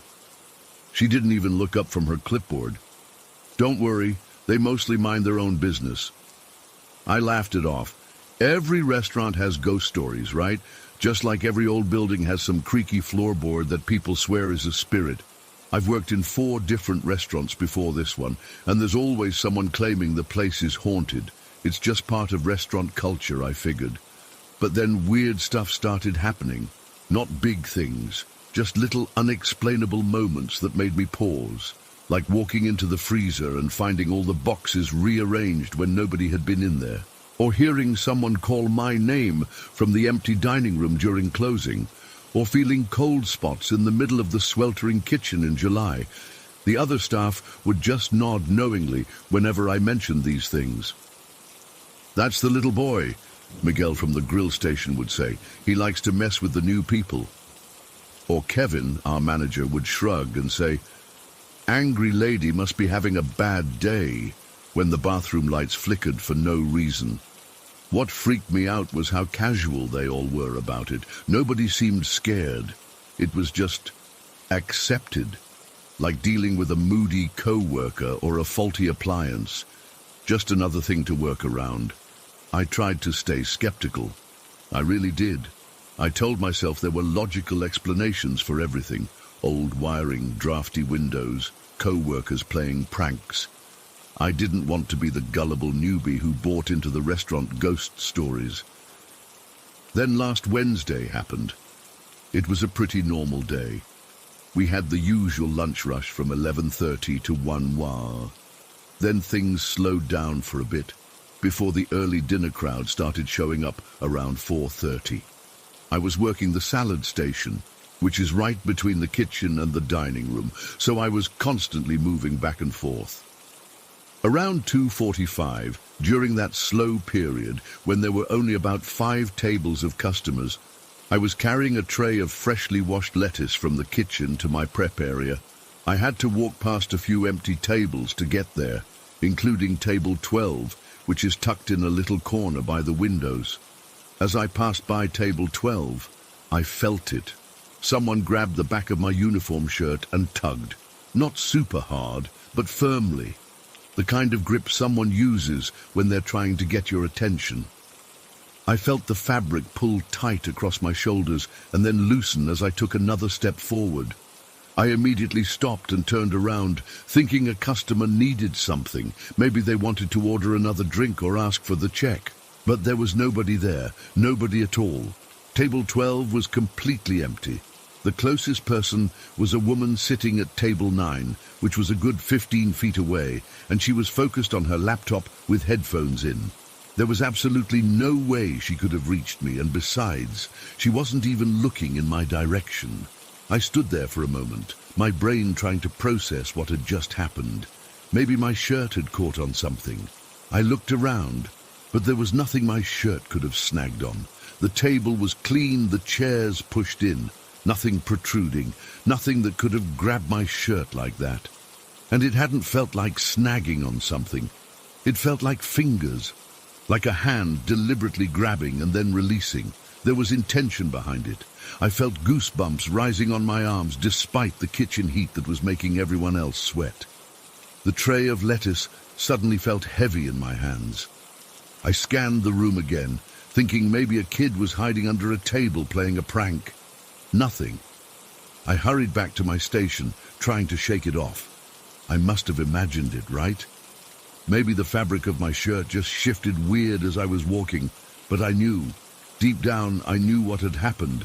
Someone, or something, had tugged on my shirt, and there was nobody visible who could have done it. When Marge came by a few minutes later, she must have noticed something was off because she asked if I was okay. I hesitated before telling her what happened. "By table 12, you said." She nodded like I'd just told her the soup of the day. "That's probably the old man. He likes to let people know he's there. Consider yourself officially welcomed." But I felt it, Marge. Like, physically felt someone grab my shirt. My voice was shaking a little. "Honey, that's what makes our ghosts special. They're not just cold spots or creaky floorboards. They interact." She said it like she was talking about the weather. "The little boy likes to move things in the kitchen. The angry woman slams the bathroom doors. And the old man in flannel, he likes to reach out and touch people." I must have looked terrified because she patted my arm. "Don't worry, he's harmless. Just saying hello. If it was the angry woman, now that would be different." Last year, she pushed Darren so hard he fell into the dessert cart. I couldn't focus for the rest of my shift. I kept feeling phantom touches on my back and shoulders, spinning around only to find empty air. Every time I had to pass table 12, I practically ran by it, earning weird looks from customers. After my shift ended, I couldn't bring myself to leave right away. I sat at the bar where Miguel was cleaning glasses and told him what happened. "Welcome to the club," he said with a half smile. "Most of us have felt him at some point. I think he was probably a regular here before he died. Likes to keep an eye on the place. But how are you all so calm about this?" I asked. "There are actual ghosts here. Ghosts that can touch people. Doesn't that freak you out?" Miguel shrugged. "Been here 6 years. You get used to it. Besides, they're not dangerous, just present. Like extra co-workers who don't clock in or help during rush hour." As we were talking, a glass at the end of the bar suddenly toppled over. No one was near it. Miguel just sighed, grabbed a towel and cleaned up the spill. "Little boy," he said, "always trying to get attention. Like I said, you get used to it." But I haven't gotten used to it. It's been 5 days, and I still think about that tug on my shirt. The deliberateness of it, the feeling of invisible fingers gripping the fabric, the emptiness when I turned around. Since then, I've experienced other things too. The bathroom door shutting behind me when I'm alone. The feeling of someone watching me from the empty corner booth during closing. The sound of footsteps in the kitchen when I'm the only one there. Yesterday I was chopping onions when I felt someone standing right behind me. I could feel their presence, the way you can sense when someone's right there in your personal space. I slowly turned around, half expecting to finally see one of our residents. Nothing was there, but a moment later, the stack of clean plates on the counter slid about 6 inches to the right. Just moved on their own. No vibration, no one bumping the counter. They just smoothly slid over like someone had pushed them. I dropped my knife and walked outside for some air, stood there in the alley behind the restaurant for a good 5 minutes, just breathing, trying to convince myself I hadn't seen what I'd just seen. When I came back in, Kevin was by my station. "You okay?" he asked. "The plates moved," was all I could say. He nodded. "Yeah, the little boy likes the kitchen, especially when we're prepping food. I think he's curious." "How long have they been here?" I asked. "As long as anyone remembers," Kevin said. "The building's been here since the 1920s. Been a restaurant since the 50s. Different names, different owners, but the same 3 visitors." He said it so matter-of-factly. "They're as much a part of this place as the old brick oven or the creaky floorboards." I'm not sure how to feel about all this. Part of me thinks I should quit, find a restaurant that doesn't come with extra unpaid staff from beyond the grave. But another part of me is, I don't know, curious. Like, now that I know they're real, I kind of want to understand more. The tug on my shirt wasn't aggressive. It felt like someone trying to get my attention, the way you might gently tap someone's shoulder in a crowd. If they wanted to scare me or hurt me, they could have done something much worse. I keep thinking about the moment right after it happened, standing there with my tray of lettuce, staring at an empty table, feeling the ghost of that touch lingering on my shirt. The certainty that something impossible had just happened, something that crossed the line between their world and ours. I've never believed in ghosts before. I've always been the skeptical type, rolling my eyes at ghost hunting shows and haunted house stories. But now I don't know what to believe. Because I felt those fingers. I felt that tug. It wasn't my imagination. It wasn't a draft or a snag or any of the logical explanations I've tried to come up with. Someone grabbed my shirt. Someone who wasn't physically there. What freaks me out the most isn't even the ghosts themselves, but how normal it all seems to everyone else who works here. Like we're all just collectively accepting that we share our workplace with 3 dead people who occasionally like to remind us they're still hanging around. Marge says I'll get used to it, but I'm not sure I want to. Getting used to it means accepting this as my new normal. It means walking past table 12 without tensing up, expecting another ghostly hello. It means not jumping every time a door closes on its own or a glass moves without anyone touching it. I'm working again tomorrow, and I can't decide if I'm dreading it or weirdly looking forward to it. Will the old man try to get my attention again? Will I finally catch a glimpse of the little boy moving things in the kitchen? Part of me wants proof, something more tangible than a tug on my shirt that nobody else saw. But mostly, I just keep replaying that moment over and over in my mind. The firm grip on my uniform, the deliberate tug, the empty space where a person should have been. That single moment changed everything I thought I knew about the world. I've been at Millfield's Old Town Grill for 8 months, but it wasn't until 5 days ago that I truly understood what it means to work here.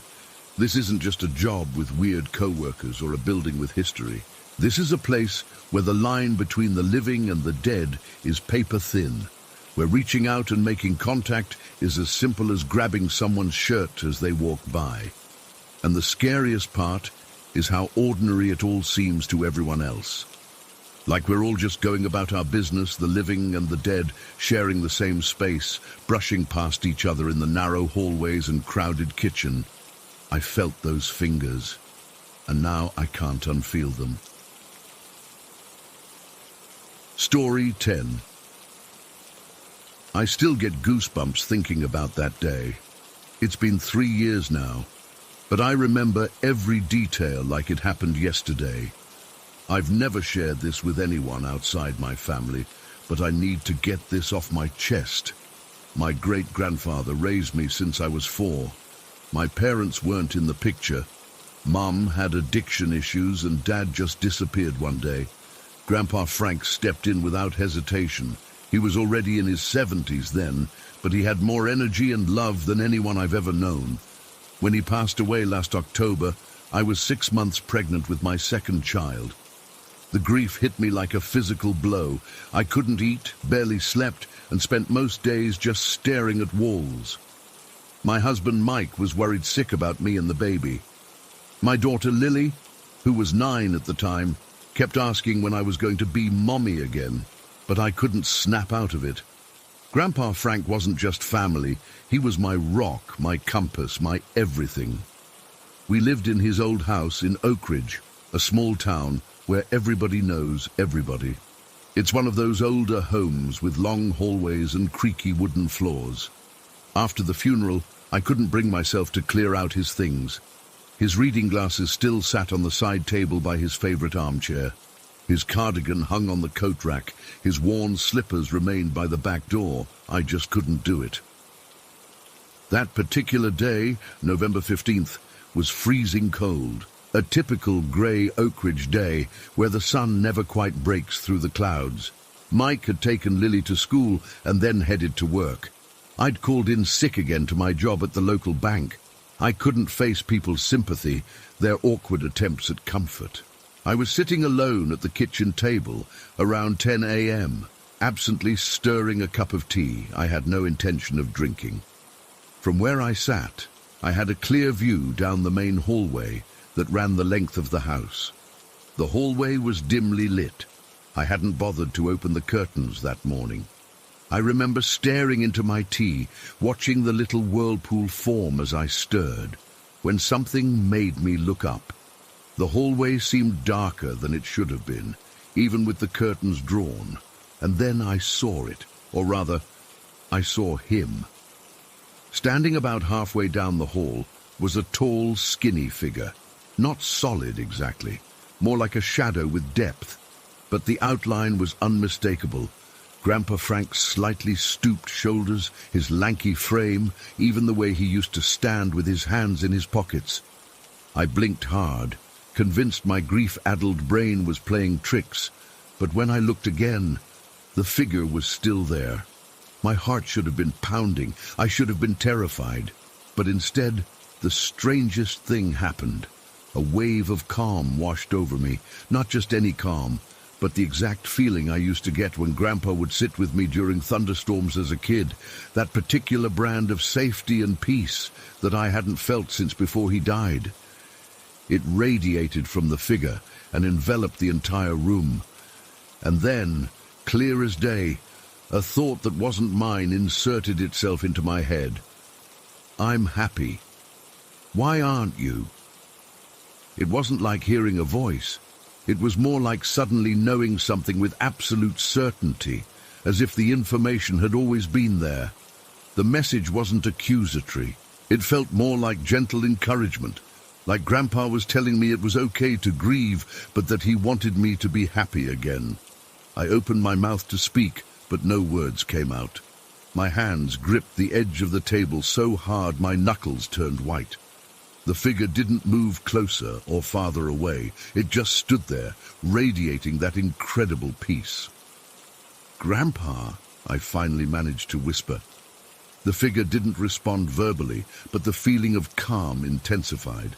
I felt tears streaming down my face, but they weren't tears of sadness. For the first time since his death, I felt something other than crushing grief.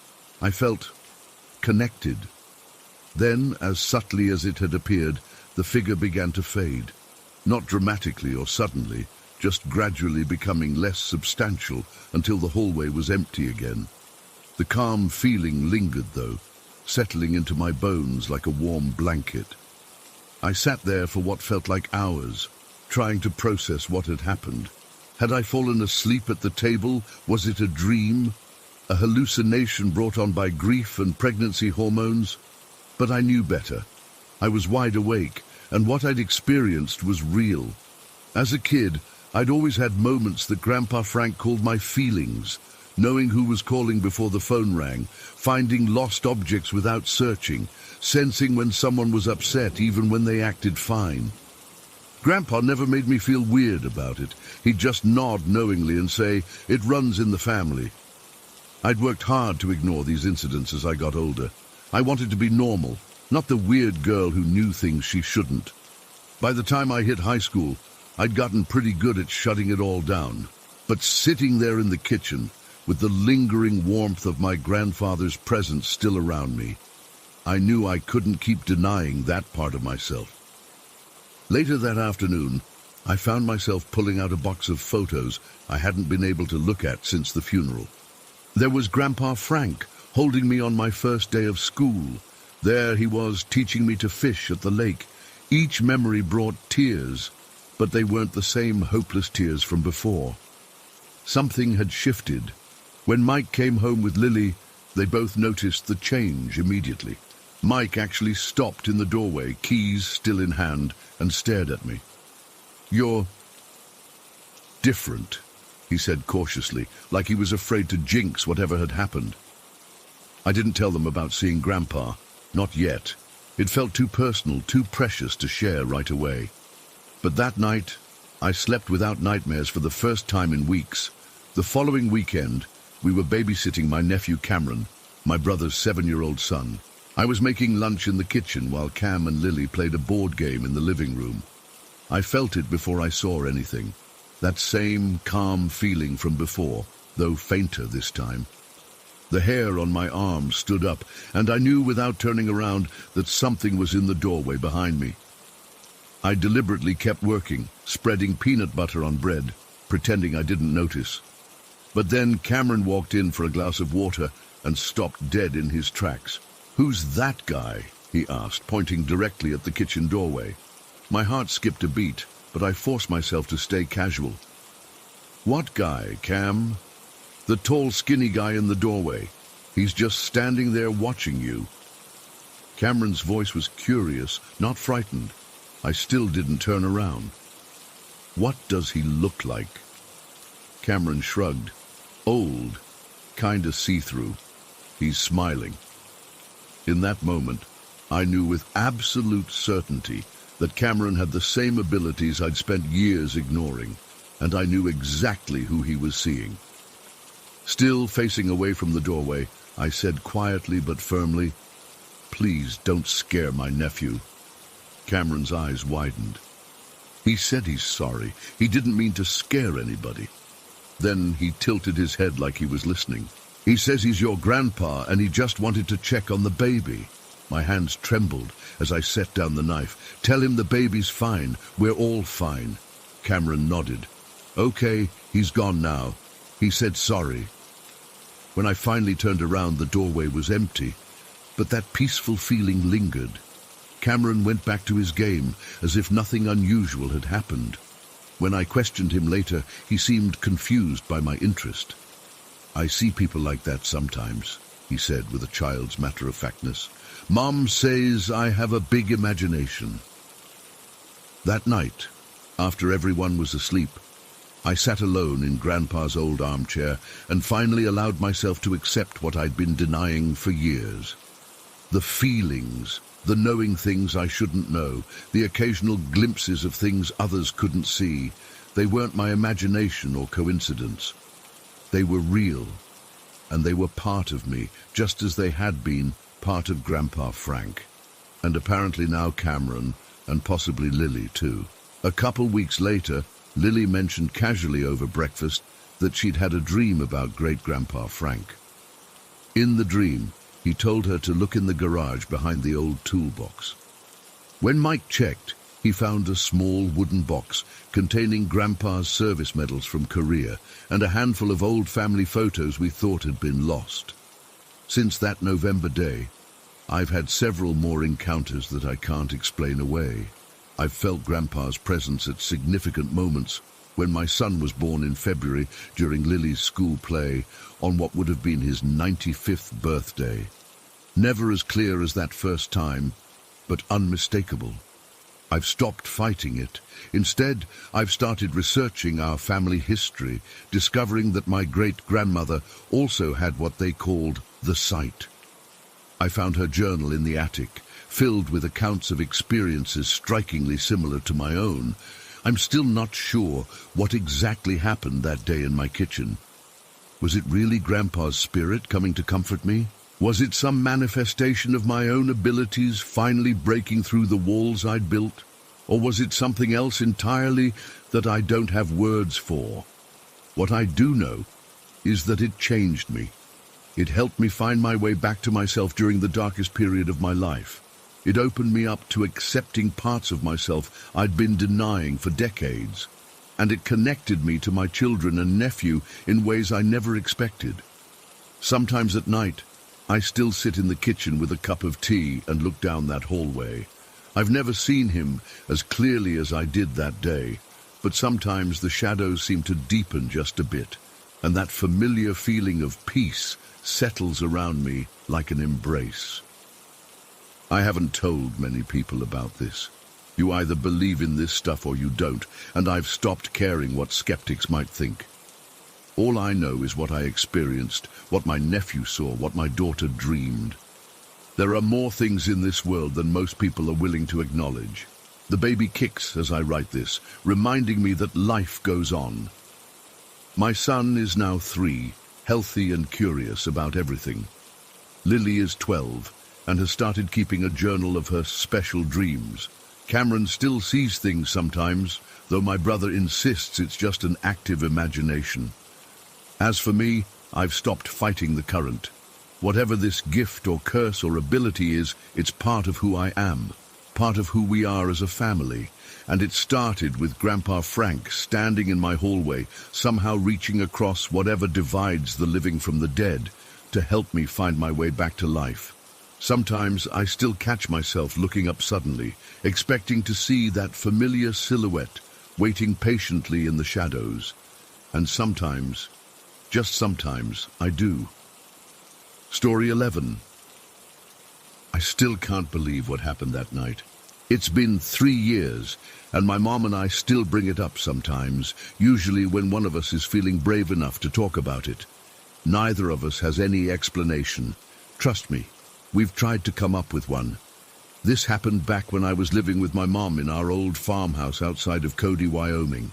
It's the kind of place where you can see for miles in every direction, just endless fields, distant mountains, and big sky. Our nearest neighbor was about half a mile down the road, so it was just the two of us most of the time. Mom and I have always been close, especially after Dad passed away 7 years ago.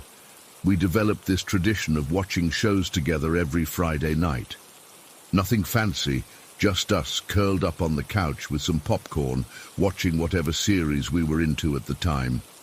I remember we were making our way through Breaking Bad when this happened, though we were only in season 2. Our living room had this kind of awkward layout. The TV was mounted on the wall opposite our main couch. To the right of the TV wall were 2 large windows with another couch beneath them. But nobody ever sat there because you'd have to crane your neck to see the screen. That second couch was basically just a glorified dog bed for our lab, Max, when he was still alive. He'd passed about 6 months before this happened. The windows had these heavy burgundy drapes that Mom had bought at some home store years ago. They were lined with blackout material because in the summer, the evening sun would blast right through those windows and make it impossible to see the TV. The drapes hung from a metal rod with these ornate finials on each end. I remember the left one was always a little loose. That night was completely normal at first. It was early December, so it was already dark by the time we started our show around 7:30. It had snowed earlier, but nothing major, just a light dusting. We'd made some hot chocolate with those little marshmallows and were about halfway through the second episode of the night. I specifically remember we had just reached a tense scene in the show when it happened. We were both leaning forward slightly, totally caught up in what was happening on screen. Then suddenly, we both jerked our heads to the right at exactly the same moment. Here's what we saw. The drapes on the right window had been sort of stuck behind that unused couch, bunched up and not hanging straight. Mom had mentioned earlier in the week that she needed to fix them, but hadn't gotten around to it. Now, in one fluid motion, those drapes were pulled completely straight, as if someone had grabbed them and yanked them into perfect position. It wasn't a subtle movement. It was forceful enough that the entire curtain rod shook, and that loose finial on the left end actually fell off and rolled across the floor. The noise it made when it hit the hardwood is still vivid in my memory. Mom and I both froze. I don't think either of us breathed for a solid 10 seconds. Then we looked at each other to confirm that yes, we'd both seen exactly the same thing. "Did you see?" I started to say. Mom just nodded, her eyes wide. The TV was still playing, but neither of us was paying attention anymore. I grabbed the remote and paused it. There was absolutely no explanation for what we'd just witnessed. The windows were closed and locked. We always kept them that way in winter. There was no draft in the room. The heating wasn't even running at that moment. I distinctly remember the house was silent, except for the TV before it happened, and it wasn't just a small adjustment of the fabric.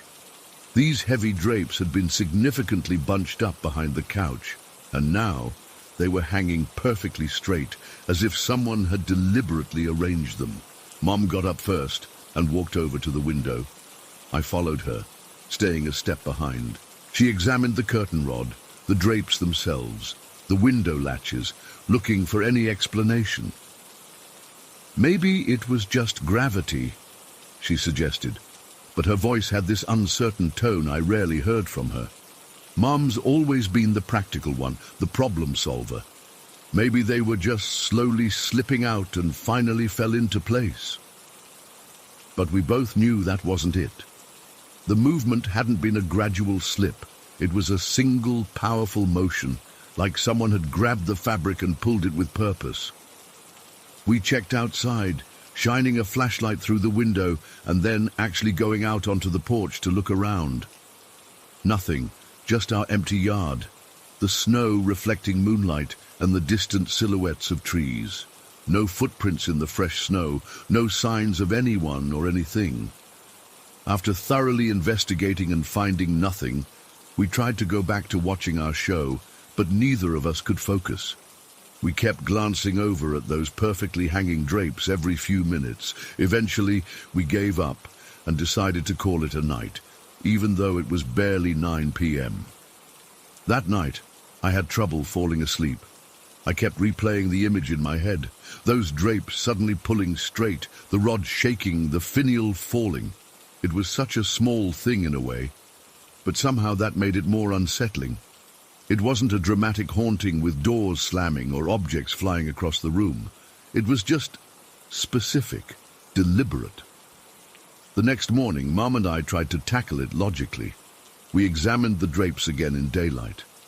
We considered every possible explanation. Air pressure changes, some delayed reaction to how the fabric had been positioned, even the far-fetched idea that a bird or bat had somehow gotten into the house without us noticing. None of these explanations fit what we saw. And here's the thing that really gets me. My mom and I have never believed in ghosts or supernatural stuff. We're both pretty skeptical people. Mom works as a nurse at the regional hospital, and I'm studying engineering. We like evidence, explanations, cause and effect. Over the next few weeks, we kept trying to recreate what happened. We'd bunch the drapes up behind the couch in the same way, then sit and watch to see if they'd fall straight on their own. Nothing. We checked if opening and closing doors created enough air movement to affect the drapes. Nope. We even set up my phone to record the window for a full day while we were both out, just to see if we could catch it happening again and maybe spot something we'd missed. The drapes didn't move an inch the entire time. For a while we were both on edge, wondering if other strange things would start happening around the house, but nothing did. It was just that one incident with the drapes. Somehow, that almost makes it creepier to me. This isolated, unexplainable event that came from nowhere and led to nothing. 3 years later, and we still don't have an explanation. We've since moved to a smaller place closer to town, and sometimes I wonder if the new owners of our old house have experienced anything strange. I've been tempted to ask them, but how do you bring that up in conversation? Hey, have your curtains been mysteriously straightening themselves lately? What bothers me the most is that both my mom and I saw it. If it had just been me, I might have eventually convinced myself that I imagined it, or that it wasn't as dramatic as I remembered. But we both saw exactly the same thing at exactly the same moment. We both turned our heads simultaneously, as if something had caught our attention, even though neither of us heard anything beforehand. Sometimes I try to rationalize it. Maybe there was some hidden tension in the fabric that was suddenly released. Maybe there was an earth tremor so minor we didn't feel it, but it was just enough to dislodge the drapes. Maybe there was a sudden change in air pressure that affected just that part of the room. But I know none of these explanations really work. The movement was too deliberate, too purposeful. My mom and I don't talk about it much these days, but occasionally one of us will bring it up, usually late at night when we're together for the holidays or a visit. "Remember the drapes?" one of us will say, and the other will just nod. We've stopped trying to explain it to each other. We've accepted that some things just don't have explanations. I'm still not ready to say I believe in ghosts, but that night changed something fundamental in how I view the world. I used to think everything had a logical explanation if you looked hard enough. Now I'm not so sure. There's a small crack in my certainty, a tiny space where doubt has crept in, and sometimes when I'm alone at night, I find myself glancing at my own curtains, half expecting them to move. What's strangest is how such a small, simple event could be so profoundly unsettling. Nothing threatening happened. Nothing was damaged or moved besides those drapes. No one was hurt. And yet it shook us both to our core in a way that's hard to explain to someone who wasn't there. I don't know what pulled those drapes straight that night. I don't know why both my mom and I sensed it was about to happen before it did. I don't know why nothing else strange ever occurred in that house. All I know is what we saw, and that 3 years later I still get goosebumps when I think about it. Sometimes the most mundane, inexplicable moments are the ones that haunt you the most. Story 12. I've never told this story to anyone besides my girlfriend and a couple close friends because honestly, I'm not sure I believe it myself and I know how it sounds. But I swear every word of this is true, and I still have the video to prove it. This happened during my second year of college when I was living in student housing. Not the fancy new dorms they show in brochures, but the older buildings that were built in the 70s. My room was tiny, basically a shoebox, with just enough space for a twin bed, a desk, and a small closet. The place had its quirks, but rent was cheap and it was close to campus, so I didn't complain. I'm studying computer science, so I'm always messing around with tech stuff. Around midterms, there were a few break-ins in our building. Nothing major, just some laptops and electronics going missing. Campus security basically told us to lock our doors and report anything suspicious, which wasn't exactly reassuring. So I decided to set up my own security system. I had an old PS3i camera collecting dust, and I figured I could rig it up as a motion-activated security camera. It was pretty simple. I connected it to my laptop, downloaded some free security software, and positioned it on my desk facing the room. The camera would start recording whenever it detected movement, saving directly to my hard drive. I tested it a few times by walking in and out, and it worked perfectly. For about 2 weeks, nothing interesting happened. The camera would record me entering and leaving, occasionally catching my roommate when he'd pop in to borrow something. Sometimes it would get triggered by shadows when cars drove by at night, but that was it. Then came that Thursday. I had a full day of classes followed by a study group session at the library. I left my room around 8 a.m. and didn't get back until almost 10 p.m. I was exhausted, my brain fried from cramming for an algorithms exam. When I unlocked my door and stepped inside, the first thing I noticed was the little notification light blinking on my laptop. The security program had detected motion while I was gone. My heart started racing immediately. Had someone broken in? Nothing looked out of place at first glance, but the notification showed the camera had triggered at 3:47 p.m. when I was definitely in class. Before checking the footage, I decided to search my room. It was small enough that this wouldn't take long. I checked under the bed, looked behind the desk, opened all the drawers. Nothing seemed disturbed or missing. My laptop was still there, along with my gaming console and other electronics. My roommate was away visiting family for the weekend, so it couldn't have been him. Finally, I checked the bathroom, empty, and then the closet. Now, this closet had always been a pain in the ass. The door was one of those sliding types that had dropped slightly off its track. To open or close it, you had to lift it up a bit while sliding it, otherwise it would just get stuck. It was annoying enough that I usually left it partially open. That night, though, I found it completely open. I didn't remember leaving it that way, but I was in a rush that morning, so maybe I had. I checked inside, clothes still hanging, shoes still on the floor, nothing missing. I closed it properly, lifting and sliding it shut with that familiar scraping sound. With nothing else to check, I sat down at my desk and opened the security program to see what had triggered the camera. The video file was right there, time-stamped 3:47 p.m., duration 38 seconds. I clicked play. The video showed my empty room in the afternoon, sunlight coming through the blinds. For the first few seconds, nothing happened. Then slowly, so slowly I almost missed it at first, my closet door began to move. It didn't slide open the way it normally would when I used it. Instead, it seemed to rise slightly, clearing the track, and then slide open about halfway, completely on its own. There was no one there, no visible hand, no string, no mechanism, just the door lifting itself up and sliding open as if someone invisible was operating it. The door stayed open for about 20 seconds, and then the video ended. I played it again and again, 4, 5, 6 times, looking for any explanation. A draft? Impossible. The door was too heavy and required that specific lifting motion.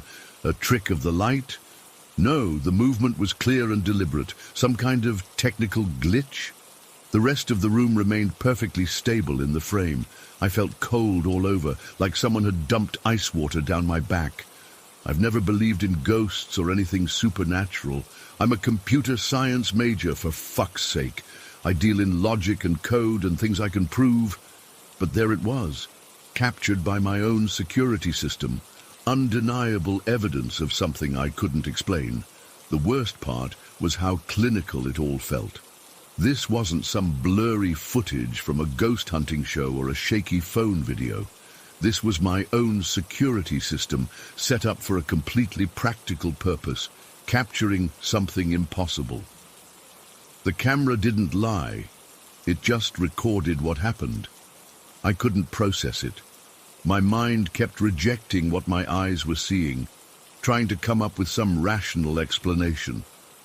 Maybe someone had broken in wearing some kind of camouflage or using mirrors to bend light. Even as I thought it, I knew how ridiculous it sounded. I sat there staring at my computer screen, the room suddenly feeling much smaller and colder than before. The closet door I had just closed now seemed threatening, like it might slide open again at any moment.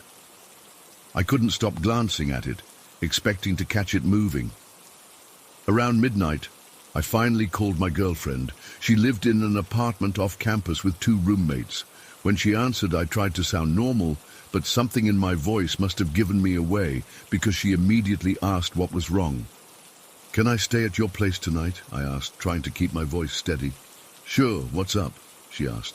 "I'll explain when I get there," I said, already shoving some clothes and my toothbrush into my backpack.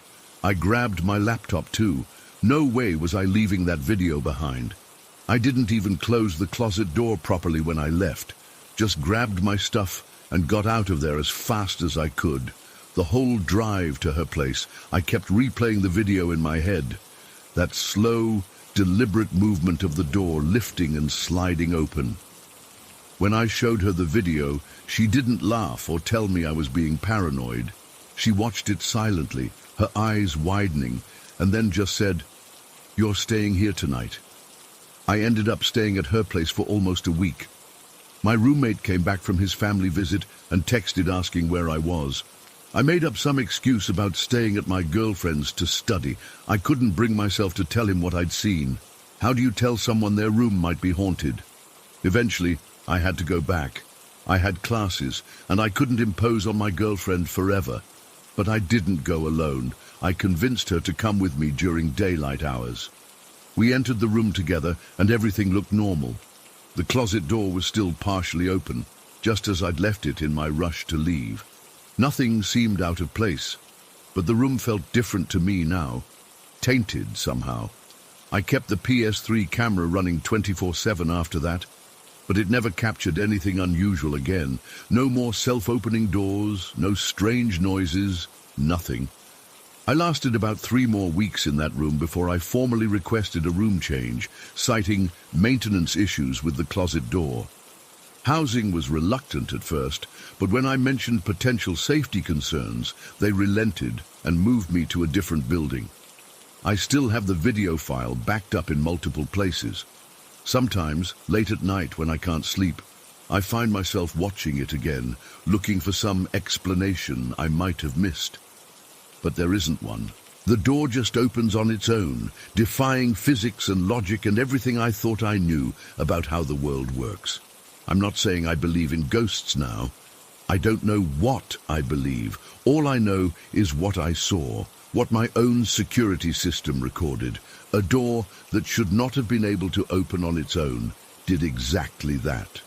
And no matter how many times I watch the video or how many explanations I try to come up with, I can't change what happened.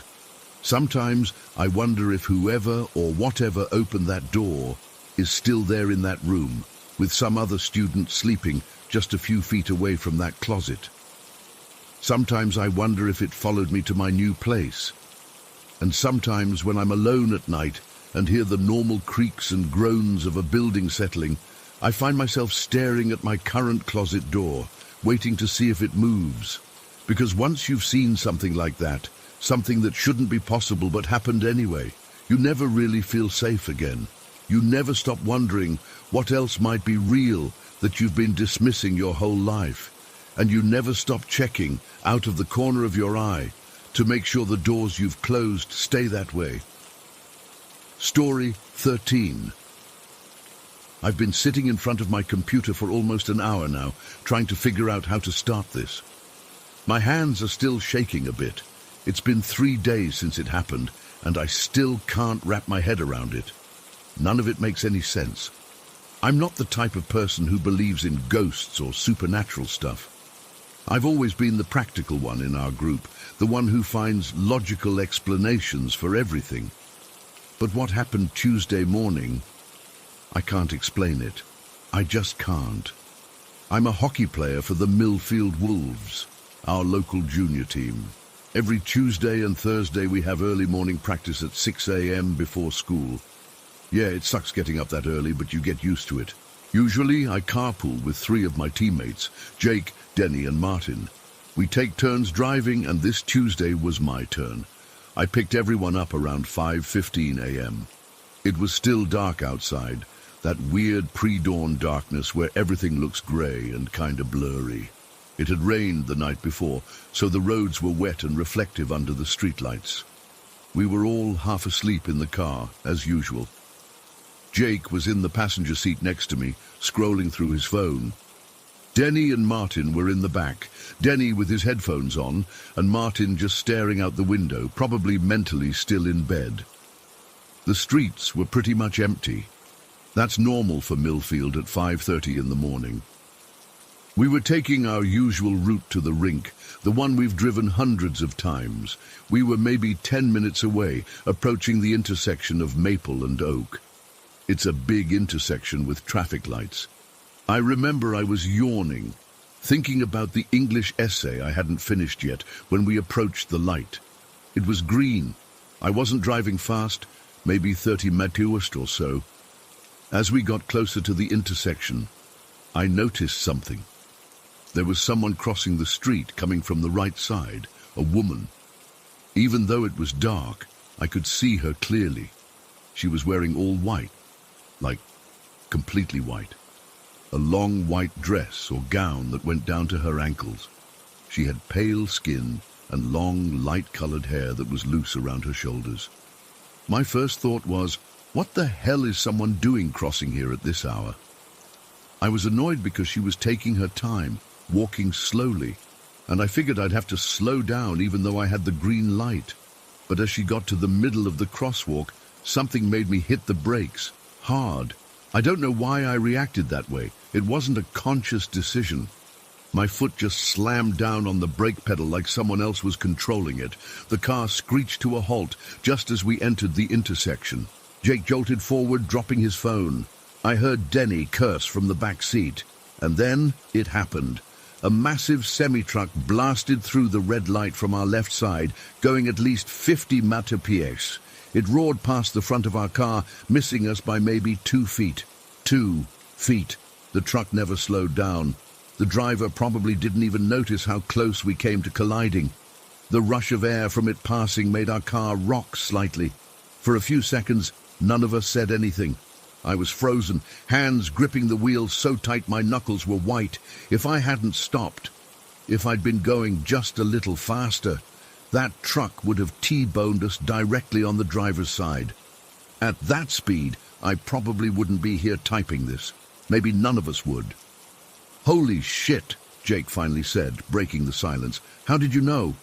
I was still staring ahead, my heart pounding in my chest. The woman in white was gone. I looked to where she had been crossing, but there was no one there. She must have reached the other side while I was focused on the truck. "That lady," I managed to say, my voice sounding strange to my own ears. "The one crossing. I had to stop for her." Jake turned to look at me, his face scrunched up in confusion. "What lady?" I thought he was joking. "The lady in white, the one crossing the street right in front of us." I turned around to look at Denny and Martin. They both had that same confused expression. "Dude, there wasn't anyone crossing," Martin said. "What are you talking about? The woman in the white dress. She was walking right in front of us. That's why I stopped." The three of them exchanged looks. "Man, there was nobody there," Denny said. "You just suddenly slammed on the brakes for no reason. Thank God you did, but there wasn't anyone crossing." I felt a cold sensation spread from my spine throughout my entire body. They hadn't seen her. How was that possible? She was right there, plain as day, walking slowly across the intersection. I'd seen her clearly, the white dress, the pale skin, the long hair. How could they not have seen her? "Are you serious?" I asked, my voice barely above a whisper. "None of you saw a woman crossing the street, in all white?" They all shook their heads. "Maybe you saw a reflection of something," Jake suggested. "The roads are pretty wet." But I knew what I saw. It wasn't a reflection or a trick of the light. It was a woman. A real, solid-looking woman crossing the street. At least that's what I thought at the time. After a minute or so, my hands stopped shaking enough for me to drive again.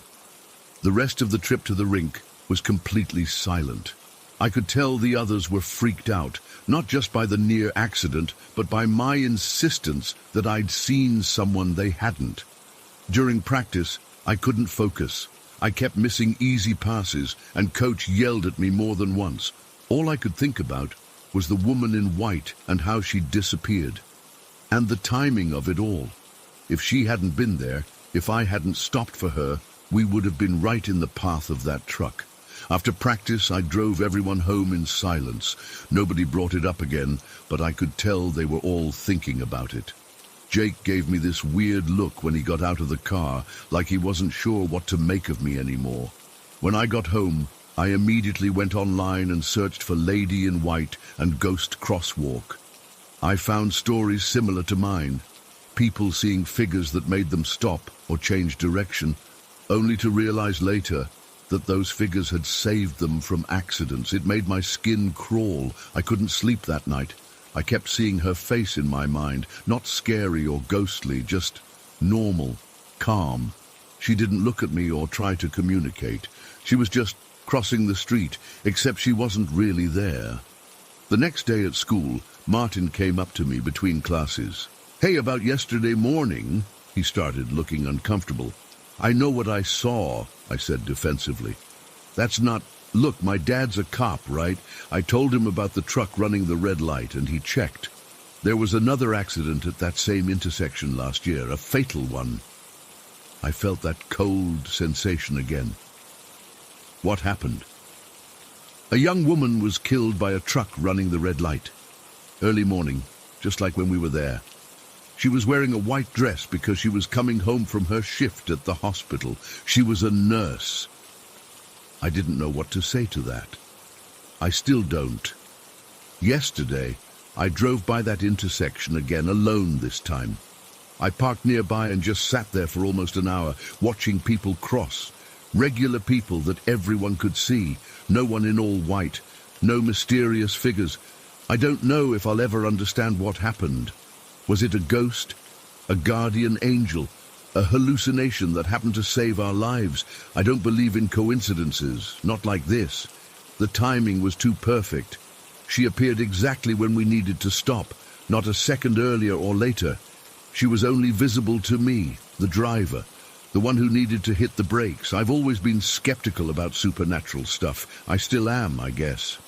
But I know what I saw, and I know that whatever or whoever she was, she saved our lives. The lady in white was there for a reason, and that reason was to stop us from driving into that intersection exactly when that truck was barreling through. Sometimes I wonder if she'll appear again someday, if she's watching over that intersection, protecting others like she protected us. Or maybe her purpose was fulfilled when she saved us, and she's moved on now. All I know is that every time I approach a green light now, I slow down a little, and I find myself looking for glimpses of white at the edge of every crosswalk, just in case she's trying to tell me something again. Das Story 14. I've never really been able to explain what happened that night when I was 10. I'm 26 now, and I still get goosebumps thinking about it. I don't usually share this story because people either think I'm making it up or try to explain it away with logical explanations that just don't fit what I experienced. But I need to get this off my chest, and maybe someone here has experienced something similar. This happened in Silverdale, Washington, in my childhood home. It was summer break, and my older sister Emily was away at a friend's house for a sleepover. I was excited because I always wanted to sleep in her room when she wasn't home. Her bed was bigger than mine, and she had this cool lava lamp that gave off a purple glow. That particular night, my parents had gone to bed early, around 10 p.m. I remember staying up playing my Game Boy under the covers until the batteries died, which must have been around 11:30. I eventually drifted off to sleep in Emily's bed, facing the wall where her corkboard hung. This corkboard was huge, probably 3 feet by 4 feet, and completely covered with photos. Emily was really into photography, and she had pinned dozens of pictures to it. Photos of her friends, our family trips, random shots of flowers and sunsets, typical teenage girl stuff. She was meticulous about it too. The photos were arranged in a specific order, and she used those colored pins that you really have to push hard to get into cork. I know because I once tried to add a photo of my pet hamster to her board, and she freaked out about me messing up her arrangement. I fell asleep facing that wall, with the corkboard about 6 feet from the bed. Emily's digital alarm clock sat on her nightstand, the red numbers glowing in the dark. I woke up suddenly at 1:57 a.m. I remember the time exactly because I checked the clock as soon as I opened my eyes. At first, I wasn't sure what had woken me. The house was quiet except for the faint hum of the air conditioner. Then I heard it, a small scratching sound, like something was being dragged across paper. I blinked a few times, trying to adjust to the darkness. The only light came from the red numbers on the alarm clock and a bit of moonlight filtering through the blinds. That's when I noticed one of the photos from the corkboard slowly detach itself and flutter to the ground. My first thought was that it must have been poorly pinned, and it finally gave way. But then another photo fell, and another. They weren't dropping straight down like you'd expect. They were kind of floating down, almost like someone was gently blowing on them.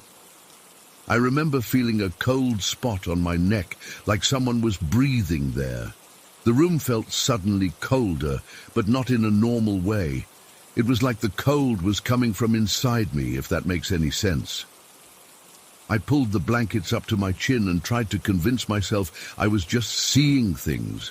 Maybe the air conditioner was creating some weird draft that was making the photos fall. I closed my eyes tight for about 10 seconds, took a deep breath, and opened them again, thinking whatever I saw would be gone. But when I opened my eyes, 2 more photos dropped from the board. I watched them disconnect from their pins and drift down, not following a natural falling pattern. It was as if they were being deliberately pulled away. My heart started racing. I remember my mouth went completely dry, and my entire body felt like it was vibrating with fear. I wanted to call out for my parents, but I was afraid that if I made a sound, whatever was happening might get worse. I was frozen, stuck between the safety of the blankets and the growing urge to run. I decided I would count to 60 and then make a dash for my parents' room. I started counting in my head, trying to keep my breathing steady. 1, 2, 3. I got to about 47 when everything changed. It started with a weird pressure in my ears, like when you're in an airplane and need to pop them. The air in the room felt heavy, charged somehow, like right before a thunderstorm.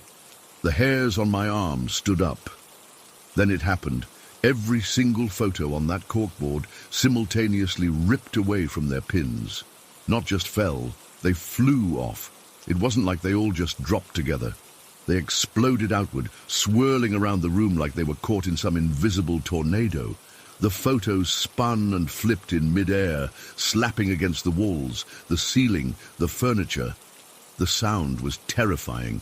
Dozens of paper photographs whipping through the air, hitting surfaces, rustling and crackling. Some flew right over my head, so close I could feel the air move as they passed. I remember one photo in particular, a beach shot from our trip to Oregon, spinning directly in front of my face for what felt like forever, before slapping against the window behind me. This wasn't a draft. This wasn't the air conditioner. The photos were moving like they were being controlled by something, whipping around in specific patterns. Some would suddenly change direction mid-air, moving against any natural falling motion. The pins that had held the photos were still stuck in the corkboard, which makes no sense. If a strong wind had somehow gotten into the room, which it hadn't, the window was closed and locked. The pins would have come out with the photos, but they didn't. It was like the photos had been yanked away from their pins with incredible force. I couldn't breathe. I couldn't move.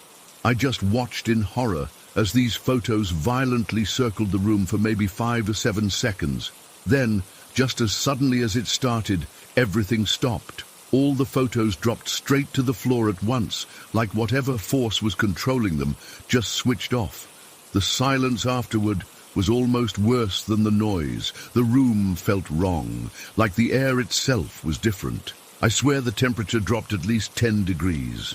My breath came out in little visible puffs, which made no sense for a summer night with the AC running at normal levels. That's when I felt it. The weight on the bed changed. I didn't turn around. I couldn't. But I absolutely knew that something had sat down on the bed behind me. I felt the mattress dip slightly, heard the springs creak. It wasn't heavy like an adult, more like the weight of a child. That was it for me. Pure adrenaline kicked in, and I launched myself out of that bed like I was spring-loaded. I didn't look back. I ran straight out of the room, down the hall, and into my own bedroom. I slammed the door shut, jumped into my bed, and pulled the covers over my head. I lay there, shaking uncontrollably for what felt like hours. Eventually, I must have fallen asleep from sheer exhaustion. The next morning, I woke up earlier than usual. The house was quiet. My parents slept in on weekends. I gathered all my courage and crept back to Emily's room. I had to know if it was real or just a nightmare. When I pushed open her door, my stomach dropped. Photos were scattered everywhere, on the floor, on her desk, on her bed. Some had even slid under the furniture. The corkboard hung on the wall, still covered with colourful pins, but not a single photo remained attached to it. I spent the next hour frantically gathering all the photos and trying to put them back exactly as Emily had arranged them. I was terrified she'd be mad at me if she thought I'd messed with her corkboard. But I couldn't remember the exact order, and some of the photos were bent or creased now from their violent flight around the room. When my parents woke up, I didn't tell them what happened. I was afraid they wouldn't believe me, or worse, they'd think I had some kind of nightmare and torn down the photos myself. So I kept quiet. When Emily returned later that day, she immediately noticed her corkboard was different. "Did you touch my photos?" she demanded. I stammered something about maybe the air conditioner making them fall, and I'd tried to put them back. She was annoyed but didn't make a huge deal about it. She just spent the afternoon reorganizing her board, occasionally giving me dirty looks. For weeks afterward, I refused to sleep in Emily's room. I couldn't even go in there without feeling that cold sensation on my neck again. I started sleeping with my light on and developed this habit of checking over my shoulder constantly. My parents thought I was going through a phase. I overheard my mum telling my dad she was worried about my sudden anxiety issues. But how could I explain what happened? I couldn't even explain it to myself. I tried to come up with rational explanations. Maybe there was an earthquake that night that only I felt. But earthquakes don't make photos fly in circles, maybe some freak air pressure thing. But that doesn't explain the weight on the bed. The thing that still bothers me the most is how firmly those photos had been attached. Emily used those thick, coloured pins that went deep into the cork. You had to really push to get them in, and you had to pull hard to get them out. There's no way they could all just come loose at once, especially not with the pins staying in place.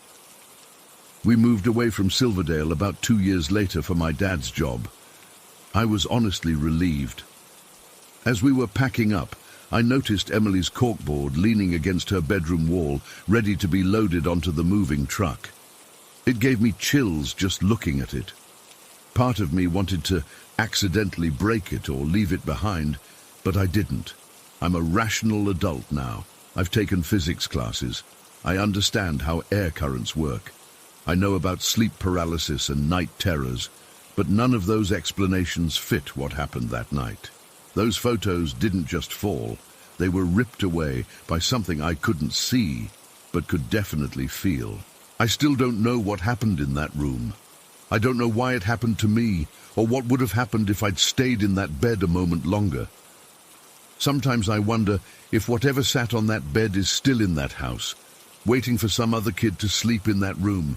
All I know is that I've never experienced anything like it again, and I hope I never do. I still can't look at corkboards without feeling uneasy, and sometimes, when I'm about to fall asleep, I swear I can hear that soft scratching sound, like a photo slowly pulling away from its pin. Story 15. I've debated whether to share this for years. but I need to get it off my chest. Maybe someone here has experienced something similar and can make sense of what happened. I still can't. I'm a single mum of 2 boys, currently 12 and 10, but they were just 6 and 4 when this happened. We lived in a modest flat in Hartley. Nothing special, just a basic 2-bedroom place with a small kitchen, living room, and a cramped hallway connecting everything. It wasn't fancy, but it was home. From the moment we moved in, something felt off about my youngest son's bedroom. Nothing dramatic at first, just this weird feeling when you walked in, like the air was thicker somehow. I'd catch myself holding my breath without realizing it whenever I went in to tidy up or put away laundry. I brushed it off as just being an older building with poor ventilation. My youngest started having these horrible nightmares about 2 weeks after we moved in. He'd wake up screaming about the bad witch in his room. I did what any parent would do, checked under the bed, in the closet, left the nightlight on and tried to reassure him everything was fine. But the nightmares continued, getting worse each week. He'd describe this woman with angry eyes, who would stand in the corner watching him. Sometimes she'd come closer to his bed. He was terrified of going to sleep in his own room. I eventually started letting him sleep with his brother, which helped the nightmares stop almost completely. My oldest never complained about the room specifically, but he refused to play in there with his brother. When I asked why, he just shrugged and said, "It feels yucky in there, Mum." Kids say weird things, so I didn't think much of it at the time. What's strange is that I started avoiding the room too. I'd put off going in there to clean or put away clothes until absolutely necessary. I'd rush through bedtime stories when it was my youngest's turn to pick the bedroom. Even our dog, a normally curious and playful Jack Russell, wouldn't go near the room. She'd stop at the doorway, hackles raised, and no amount of coaxing could get her inside. My mum noticed it too when she came to visit. She walked in to put some clean sheets on my youngest's bed and came straight back out, visibly uncomfortable. "There's something not right about that room," she said. "It feels like someone's watching you." This coming from my mum, who's the most practical, no-nonsense person I know. The incident happened about 6 months after we moved in. It was a Tuesday evening in November. I remember because we'd just been discussing plans for bonfire night that weekend. My mum was over helping with dinner, and my friend Sarah had popped round for a cup of tea and a chat. I was getting the boys ready for bed around 7:30 p.m. Both boys were going to sleep in my oldest's room that night. They'd been doing this more and more frequently. We'd just finished story time, and I was tucking them in when we heard this almighty bang from the hallway, followed immediately by our dog yelping. My heart nearly stopped. That sound. It wasn't like something falling off a shelf. It was heavy, deliberate. I told the boys to stay put and rushed out into the hallway. My mum and Sarah were already there, having come running from the kitchen on the opposite side of the flat. They looked as confused and worried as I felt. The dog was cowering by the front door, shaking. What we saw next still makes my skin crawl when I think about it. The bottom drawer from my youngest son's chest of drawers was lying in the middle of the hallway. The heavy wooden chest itself, and I cannot stress enough how massive and unwieldy this thing was, had been moved from where it stood against the wall to directly across the doorway, completely blocking the entrance to his bedroom. The 3 of us just stood there, staring. Nobody said a word for what felt like forever. This wasn't just the drawer falling out and the chest shifting a few inches. The entire unit had been pulled about 5 feet from the wall and positioned precisely to block the doorway, like someone had deliberately barricaded the room. Sarah finally broke the silence. "Did you move that earlier?" Her voice was shaking. I couldn't even form words at first. The chest was oak, solid, old-fashioned, and ridiculously heavy. It had taken 2 delivery men to get it up the stairs when we moved in. I could barely shift it an inch by myself when vacuuming behind it. "No," I finally managed. "It's been against that wall since we moved in." My mum was white as a sheet. "That's not possible," she whispered, but her eyes said she knew it had happened. We checked the flat thoroughly.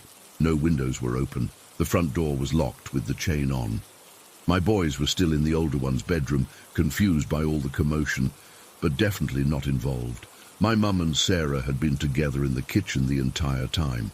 They could vouch for each other. I had been with the boys. Nobody else was in the flat. Nobody could have moved that chest without making noise long before the bang we heard. And even if they somehow had, we would have seen them. The hallway connects everything in the flat. There's no way to get from my youngest room to anywhere else without passing through that hallway, right in front of the kitchen where my mum and Sarah had been sitting. It took all three of us adults to shift the chest back against the wall. It was that heavy. My hands were shaking so badly I could barely grip the wood. The drawer that had been flung into the hallway was full of my son's clothes, undisturbed as if someone had carefully removed the entire drawer and placed it on the floor, not like it had fallen or been thrown. We checked inside the room, half expecting to find someone hiding, though logically we knew that was impossible. The room was empty, exactly as it had been, except for a distinct cold spot right in the center. November in England is cold anyway, but this was different. It was like standing in front of an open freezer. I couldn't stop thinking about how my youngest always said the bad witch stood in exactly that spot. That night I put both boys in my bed and I slept on the sofa. None of us wanted to be alone. Sarah stayed over too, taking the armchair. We left all the lights on. The next day I called in sick to work and started looking for a new place to live. We moved out 2 weeks later, breaking our lease and forfeiting our deposit. I didn't care about the money. I just needed to get my children out of there. It's been 6 years now. My youngest still occasionally has nightmares about the bad witch, but they're much less frequent. He doesn't remember much about that night specifically. He was too young. My oldest remembers more. He still refuses to sleep with his bedroom door closed. My mum, who has always been skeptical about anything supernatural, still brings it up sometimes. I've thought about it for years, she told me recently. There is absolutely no logical explanation for what happened that night. What terrifies me most isn't just that something moved the chest. It's that whatever it was seemed to be trying to keep us out of that room, like it was claiming territory, like it considered that space its own and didn't want us interfering. I sometimes wonder about the family who moved in after us. I've been tempted to knock on their door and ask if they've experienced anything strange, but I'm afraid of the answer. Either they'll think I'm crazy or worse. They'll tell me their child has been having nightmares about a witch with angry eyes. I don't have evidence or photos. We were too shocked and scared to document anything. Our only thought was getting that chest moved back so we could close the bedroom door. I wish now that we'd taken pictures, if only to prove to myself that I didn't imagine it. I know how this sounds. If someone told me this story, I'd probably think they were exaggerating or misremembering. But my mum, Sarah, and I experienced it together. 3 adults with no history of making up stories or believing in ghosts. We saw what we saw. Whatever was in that room wanted it for itself. And for some reason, it seemed particularly fixated on my youngest son. I don't know if it meant him harm, or if it was trying to communicate something. I don't want to know. Some doors, once opened, can't be closed again.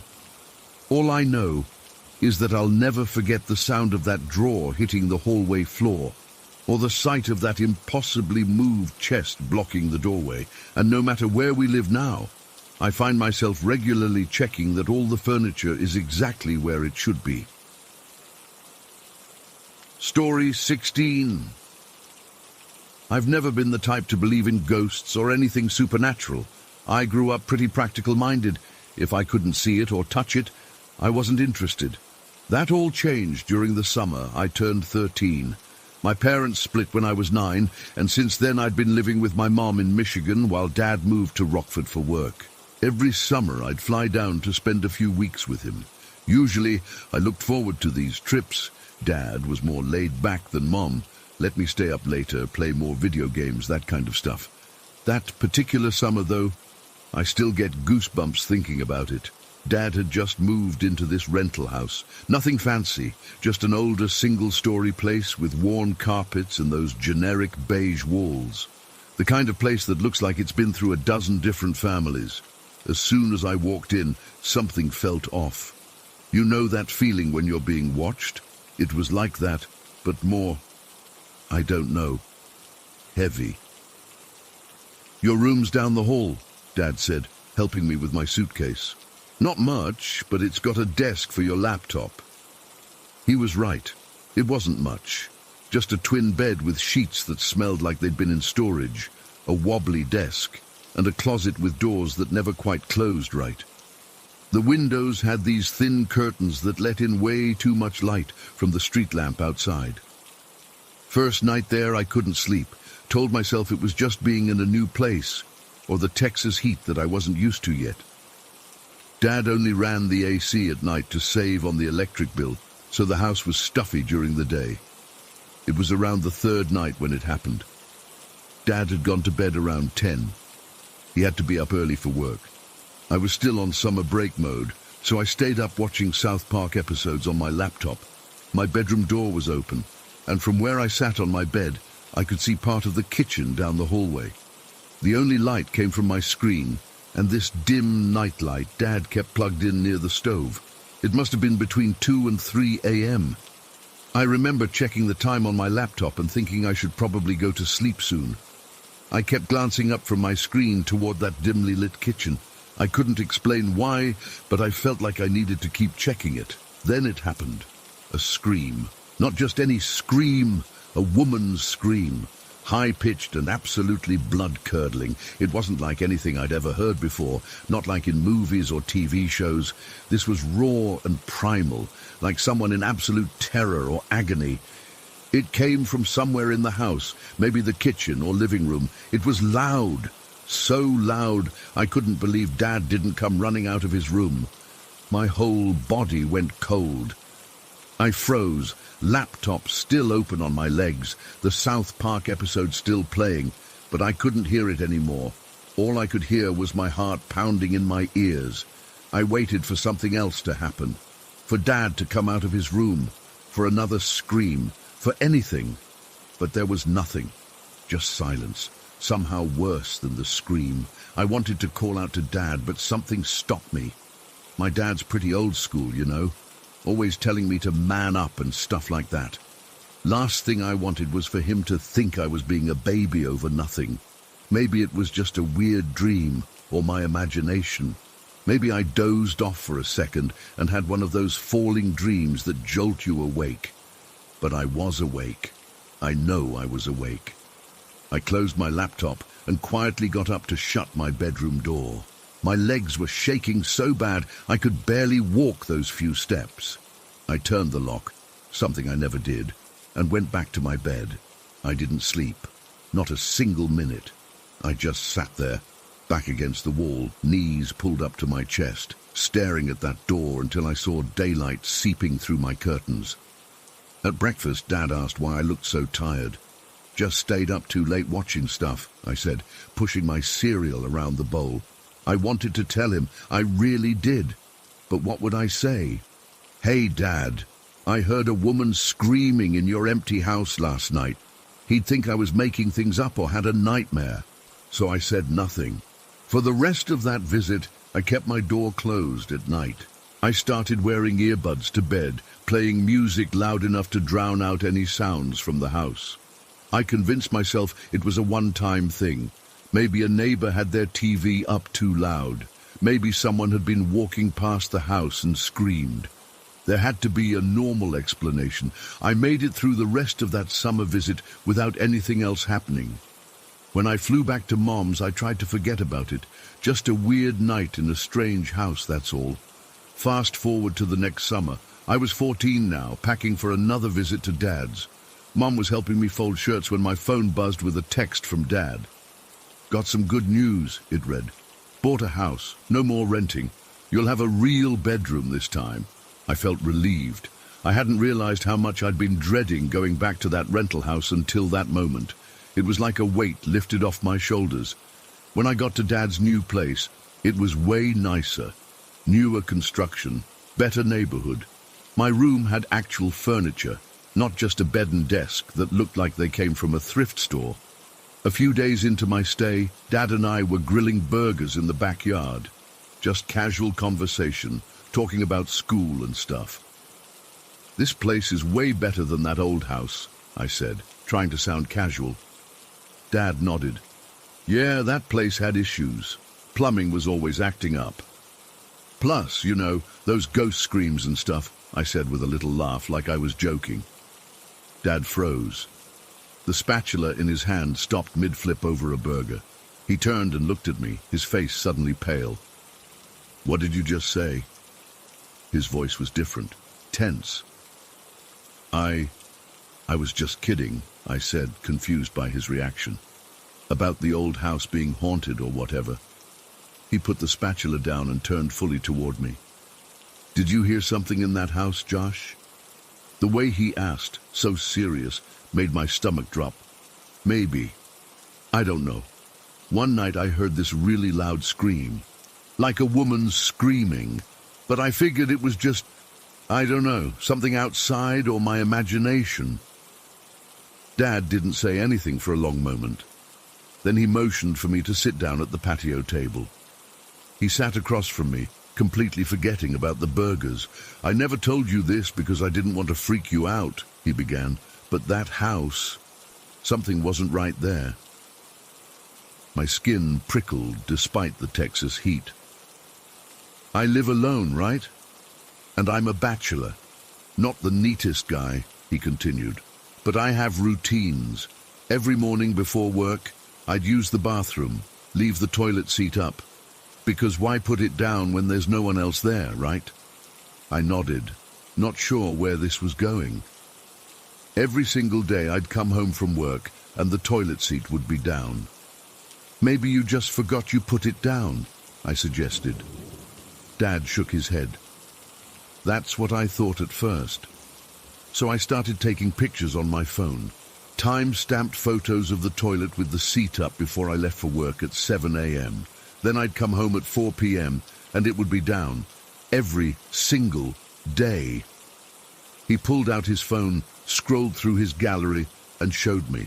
There they were, multiple photos of a toilet seat up with timestamps. He swiped to show more photos of the same toilet with the seat down, taken later the same days. "I'm not crazy, and I'm not making this up," he said. "No one else had a key. I changed the locks thinking maybe the landlord was coming in or something. It still happened." I felt that same coldness I'd felt the night of the scream. "That's not all," Dad continued. "Remember how some rooms in that house were always colder than others?" I did remember. The hallway bathroom and the guest room were always freezing, even when the rest of the house was hot and stuffy.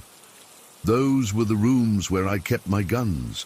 Gun safe in the guest room closet, and my shotgun mounted high up in the bathroom cabinet.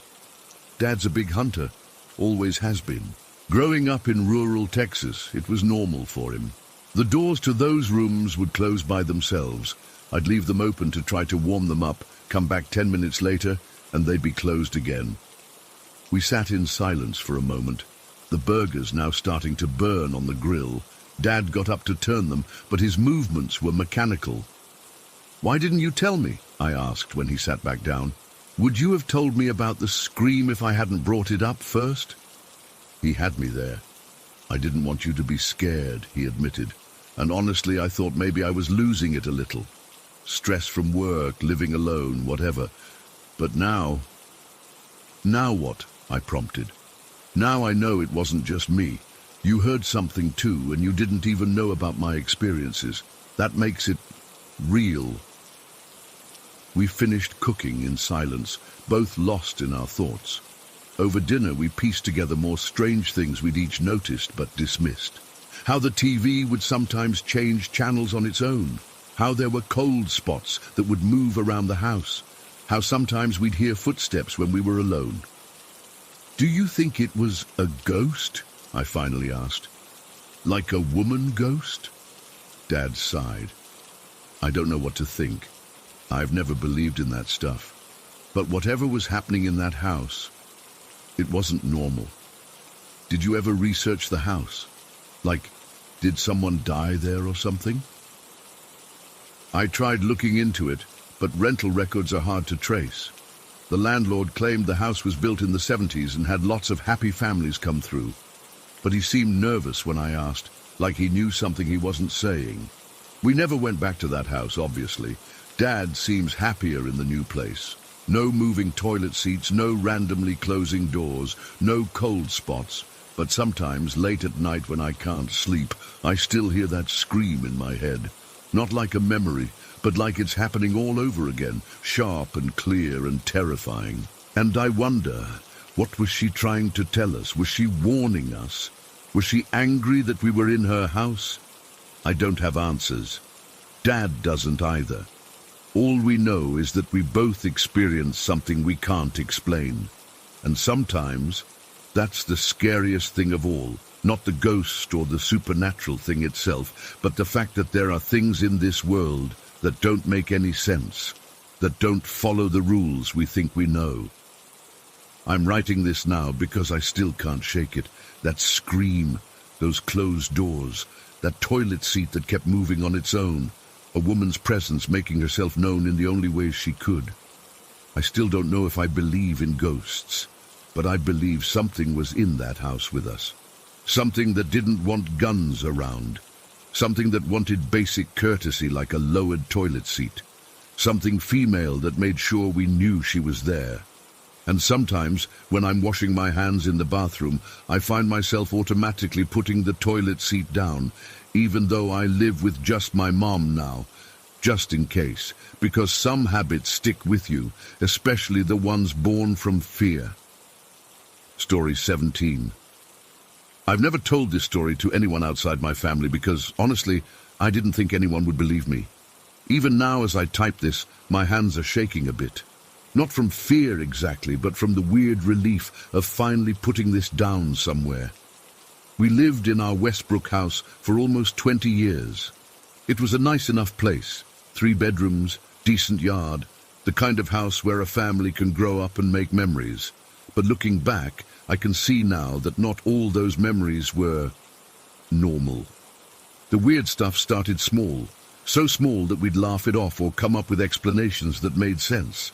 Like how I'd sometimes come home to an empty house and hear my sister's guitar playing from her bedroom. Clear as day, those same 3 chords she was learning over and over. I'd call out her name, walk upstairs, and find her room empty. The guitar sitting untouched in its stand. This happened maybe once a month for years. My sister and I used to smoke weed occasionally. Sorry, Mom, if you're somehow reading this. We'd pack a bowl, take a hit, and sometimes set it down for a minute. When we'd come back, the packed bowl would be cashed, completely smoked. But neither of us had touched it. At first, we accused each other of smoking it and forgetting, but it happened so consistently that we started joking about our ghost buddy who just wanted a hit. My mom's keys were the thing that finally made us all admit something weird was happening. She put them on the kitchen counter one night after work, and the next morning they were gone. We tore the house apart looking for them. We checked every drawer, coat pocket, bag, under furniture, everywhere. For 6 months, those keys were just gone. Then one day they fell from the coat rack by the front door, the same coat rack we all used multiple times every single day. The same coat rack we had checked dozens of times during those 6 months. They just appeared, clattering to the floor while we were all eating dinner. We all heard it. We all saw where they fell from. No one had touched that coat rack in hours. When I was 17, I moved into a converted garden shed in our backyard. My parents fixed it up nice. Insulation, electricity, a little deck with steps leading up to the door. It was like having my own mini-house, and I loved the privacy. But about a week after I moved in, the footsteps started. Every night around 11:30, I'd hear heavy boots walking up the wooden steps to my deck. The steps would creak exactly like they did when someone walked up them. Then the boots would stop at the top and I'd hear them walking around my deck. Slow, deliberate steps. Clump, clump, clump. They'd circle the entire deck once, stop at my door for a few seconds, and then nothing. Just gone. This happened every single night for 3 years until I moved out for college. I tried to debunk it. I put flour on the deck to see footprints. Nothing. I set up my video camera. Nothing visible, but you could hear the steps plain as day. I even asked my dad to walk on the deck at night while I sat inside to compare the sounds. The ghost boots were heavier, more deliberate. They didn't sound like any of my family members. The weirdest part, I wasn't even scared after a while. It became so routine that I'd just say good night to whoever or whatever it was. Sometimes I'd feel like it was watching over me in some strange way. When my parents finally decided to sell the house after 20 years, something bizarre happened on moving day. As we carried the last boxes out, all of us, my mom, dad, sister, and me, felt it at the same time. It was like the house took a deep breath. The air changed. My sister said it best. It's like the sun finally shone on the walls for the first time. The house suddenly felt lighter, brighter somehow. We all noticed it without having to say anything. We thought that was it. We thought we'd left whatever it was behind. We were wrong. Our current house is about 15 minutes from the old one. It's newer, more open concept, with better insulation, and none of the creaks and groans of our old place. We've been here 6 years now, and for the first year or so, everything was normal. We joked about how nice it was not to have Ghost Buddy around anymore. Then the doorknob started. I was home alone one afternoon, working on my laptop at the kitchen table. The staircase in our house leads directly up from the entryway, with a door at the bottom that we hardly ever close. I heard the distinct sound of someone trying the knob on that door, not turning it fully, but the soft rattle of someone testing if it's locked. I called out, thinking maybe my mom had come home early from work. No answer. I got up and checked. No one there, door still open like always, no cars in the driveway besides mine. A week later, my sister heard it too. Then, my dad. Soon, we were all hearing it regularly, that distinctive sound of someone fumbling with a doorknob, sometimes downstairs, sometimes on the bathroom door, sometimes on our bedroom doors. Always when no one was near that door. The shadows came next. Just glimpses at first. A darkness moving up the stairs from the corner of your eye. Turn your head, and it's gone. I'd see it most often in the evenings, just as the natural light was fading, but before we'd turned on all the lights. A human-shaped shadow, moving deliberately but quickly up the stairs, never coming down, just going up. My sister saw it too, without me ever mentioning it to her.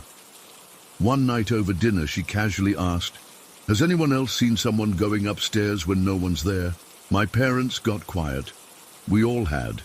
But the thing that really terrifies me, the thing that keeps me up at night, started about 6 months ago when my 4-year-old nephew came to stay with us for the weekend. My sister is a single mom, and she sometimes needs a break, so we all help out with my nephew Lucas. He's a happy kid, talkative, with this infectious laugh that makes everyone around him smile. That weekend started normally enough. We were playing with his toy cars in the living room while my sister ran some errands. Lucas suddenly stopped playing and stared toward our pantry door, which was slightly ajar. "Who's that man?" he asked, pointing. I looked over. "What man, buddy? There's no one there." Lucas's face changed. Not gradually, but in an instant, from curious to absolutely terrified. He screamed. Not a normal kid scream, but the kind that makes your blood freeze. He scrambled backward, knocking over his toy cars, and burst into tears. Huge, gasping sobs as he crawled into my lap and buried his face against me. "The big man! The big man!" he kept saying between sobs. I held him tight, telling him there was no man, that he was safe. All the things you say to comfort a scared child. I got up, still holding him, and walked to the pantry to show him it was empty. He refused to look, keeping his face pressed against my shoulder, his little body trembling. He calmed down eventually, and when my sister came back, I told her what happened. We chalked it up to an overactive imagination. Kids see monsters sometimes, right? Normal developmental stuff. But 2 weeks later, it happened again. Lucas was eating lunch at our dining room table. My mom, sister and I were all in the kitchen preparing food. Lucas had been chatting happily about preschool when he suddenly went silent mid-sentence. We all turned to look at him. He was staring past us into the corner of the dining room. His sandwich dropped from his hand, his little face drained of color. "He's back," he whispered. "The big man is watching me." My sister rushed to him. "Where, baby? There's nobody there." Lucas pointed to the empty corner. "He's big. He has a dark face." Then he started crying again, those same terrified sobs. We all looked. We all saw nothing. But the temperature in that room dropped so suddenly that goosebumps rose on my arms. My mom felt it too. I saw her rub her arms. None of us said anything about the cold, not wanting to scare Lucas more. That night, after Lucas and my sister had gone home, the three of us talked about it. About all of it. The stuff from the old house, the new phenomena here, and now Lucas seeing something none of us could see.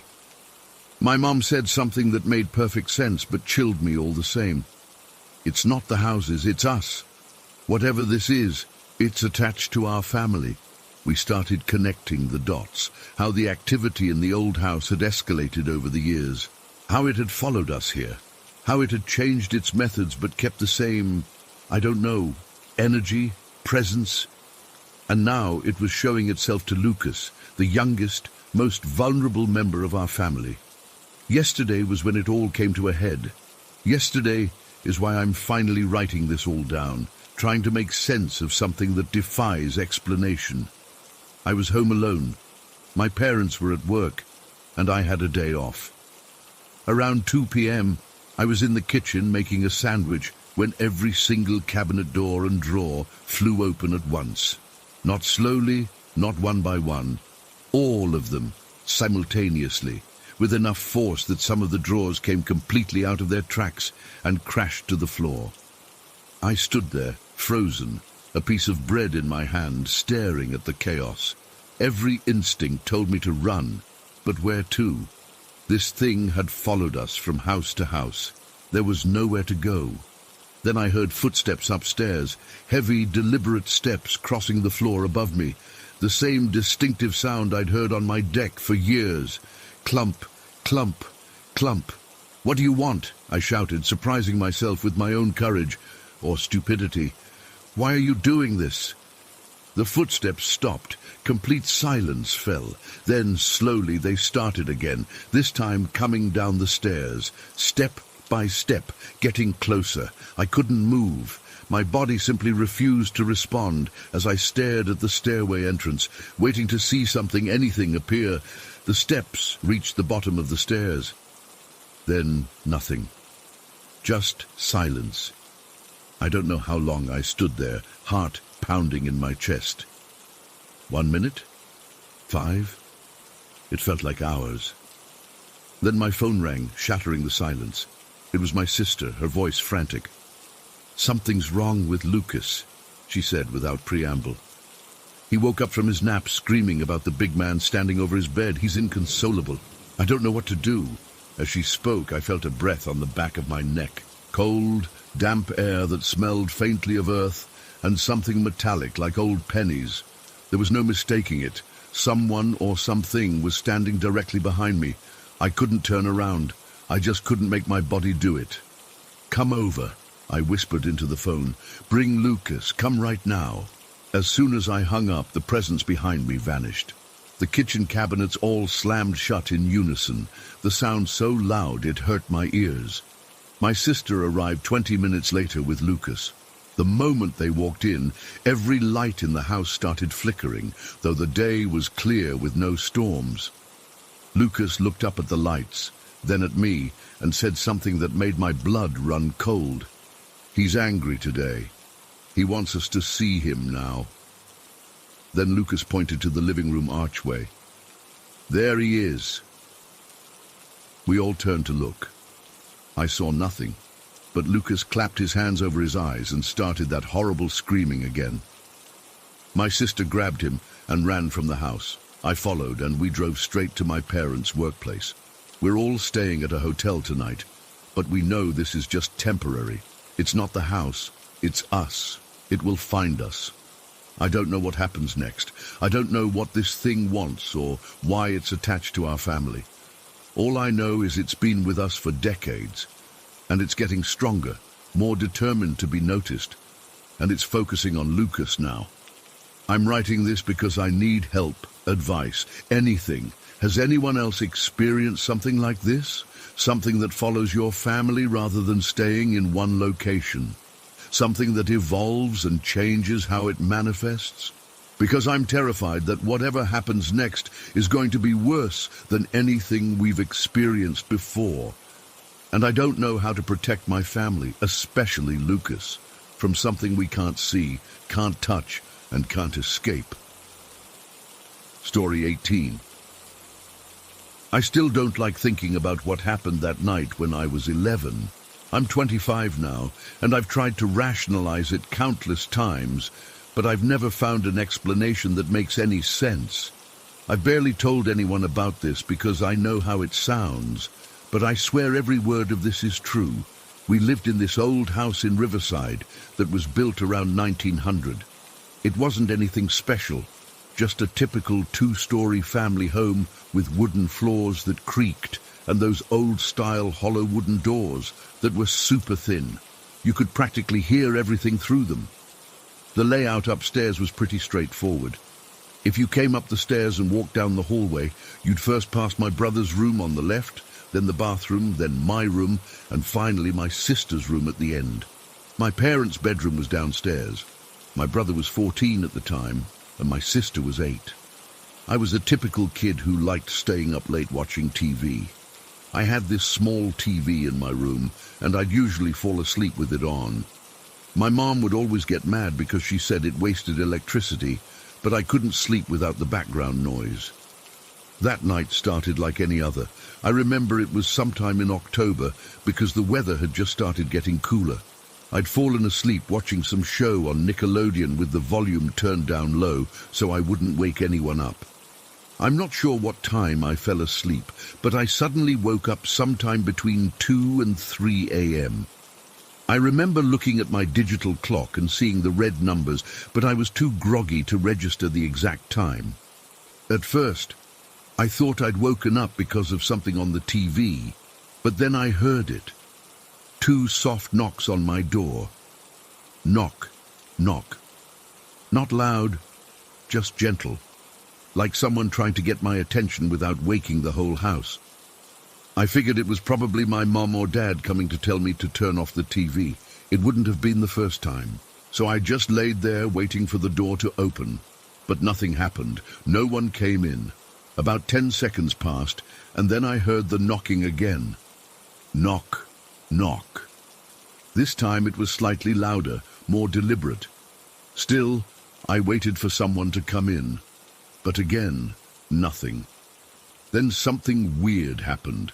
I heard the same exact knocking pattern, 2 distinct knocks, on my sister's door further down the hall.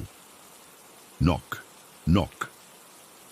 It was the exact same rhythm and force as what I'd just heard on my door.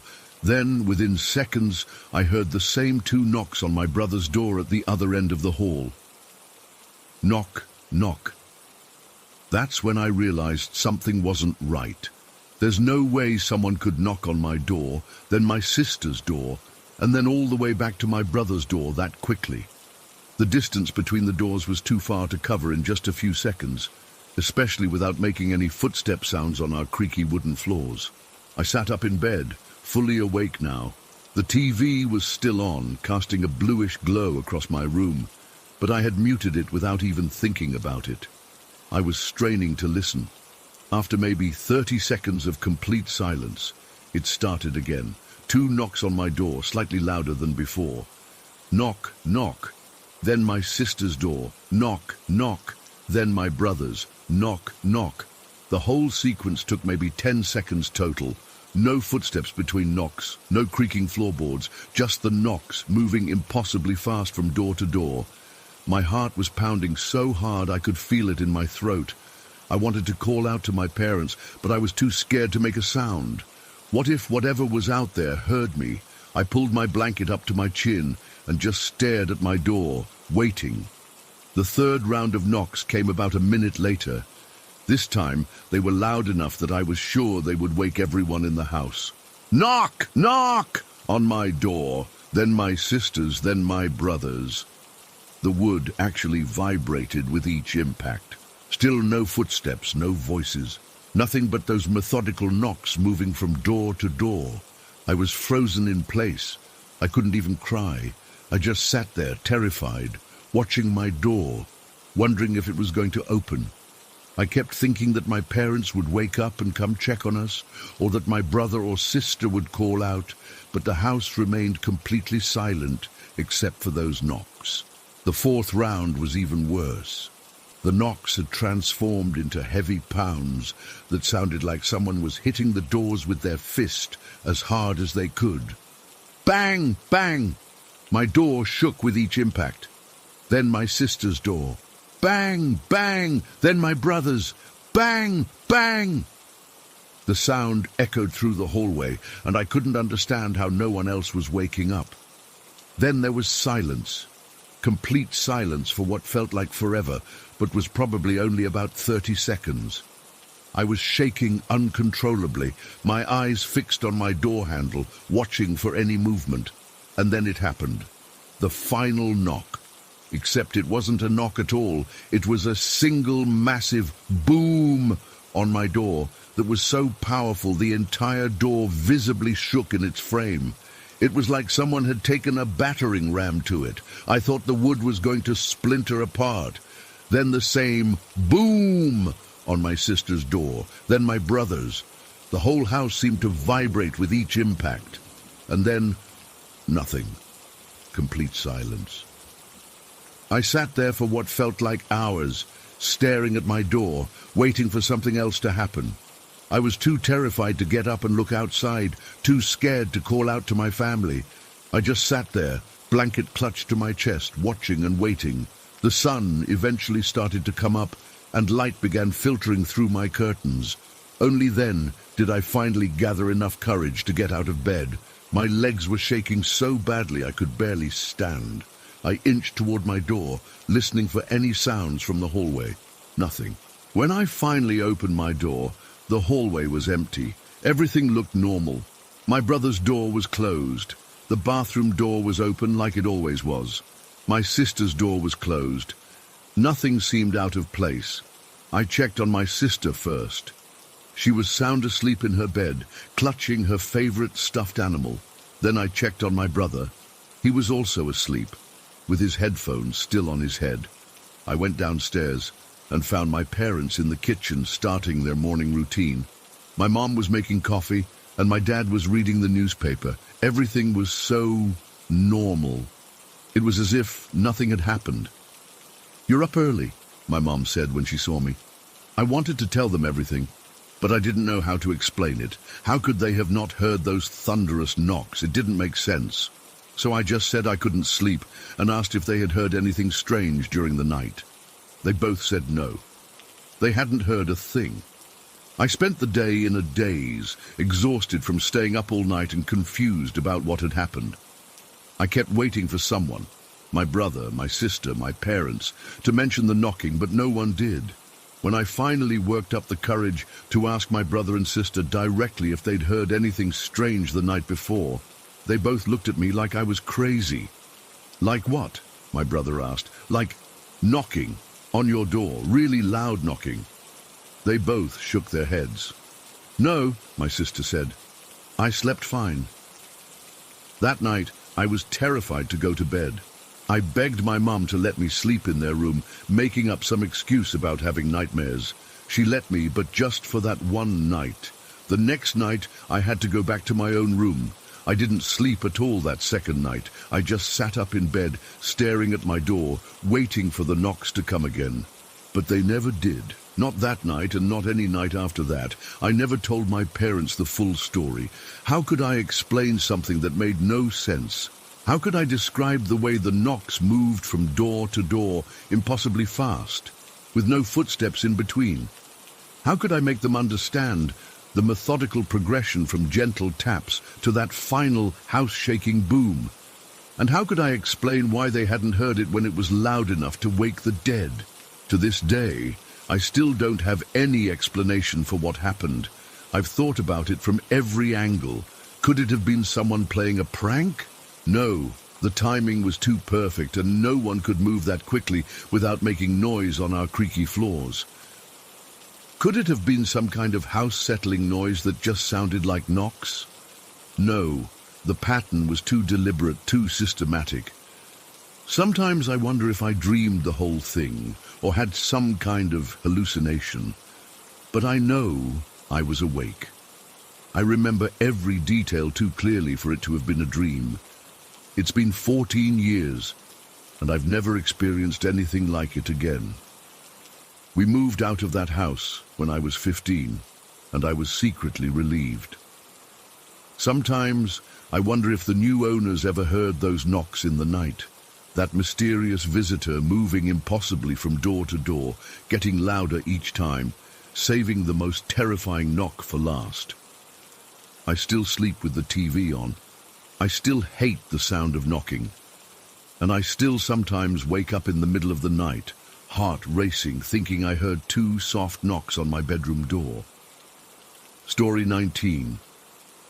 I've always been curious about the paranormal. Most people who know me think I'm the skeptical type, the one who needs hard evidence before believing in anything supernatural. That was true until last month, when I joined a paranormal investigation that completely changed how I see the world. I'm still trying to process what happened at the old St. Augustine jail. For those who don't know, the St. Augustine jail has a brutal history. Built in 1891, it housed the worst criminals in the area for nearly 60 years. Many prisoners were forced to build the very gallows they would later hang from. The place is notorious among paranormal investigators, which is why our team leader, Mark, had been trying to get permission to investigate it for over a year. When he finally got the green light, I volunteered immediately. I wasn't necessarily a believer, but I wanted to see for myself what would happen with actual equipment in a supposedly haunted location. I figured at worst I'd have an interesting night in a historic building. We arrived around 7 p.m. as the sun was setting. The jail is this imposing pinkish structure. They painted it that color to blend with the town's architecture, but there's nothing soft about the place. The moment I stepped inside, a heaviness settled over me. The air felt thicker somehow, and despite the Florida heat, cold spots dotted the corridors.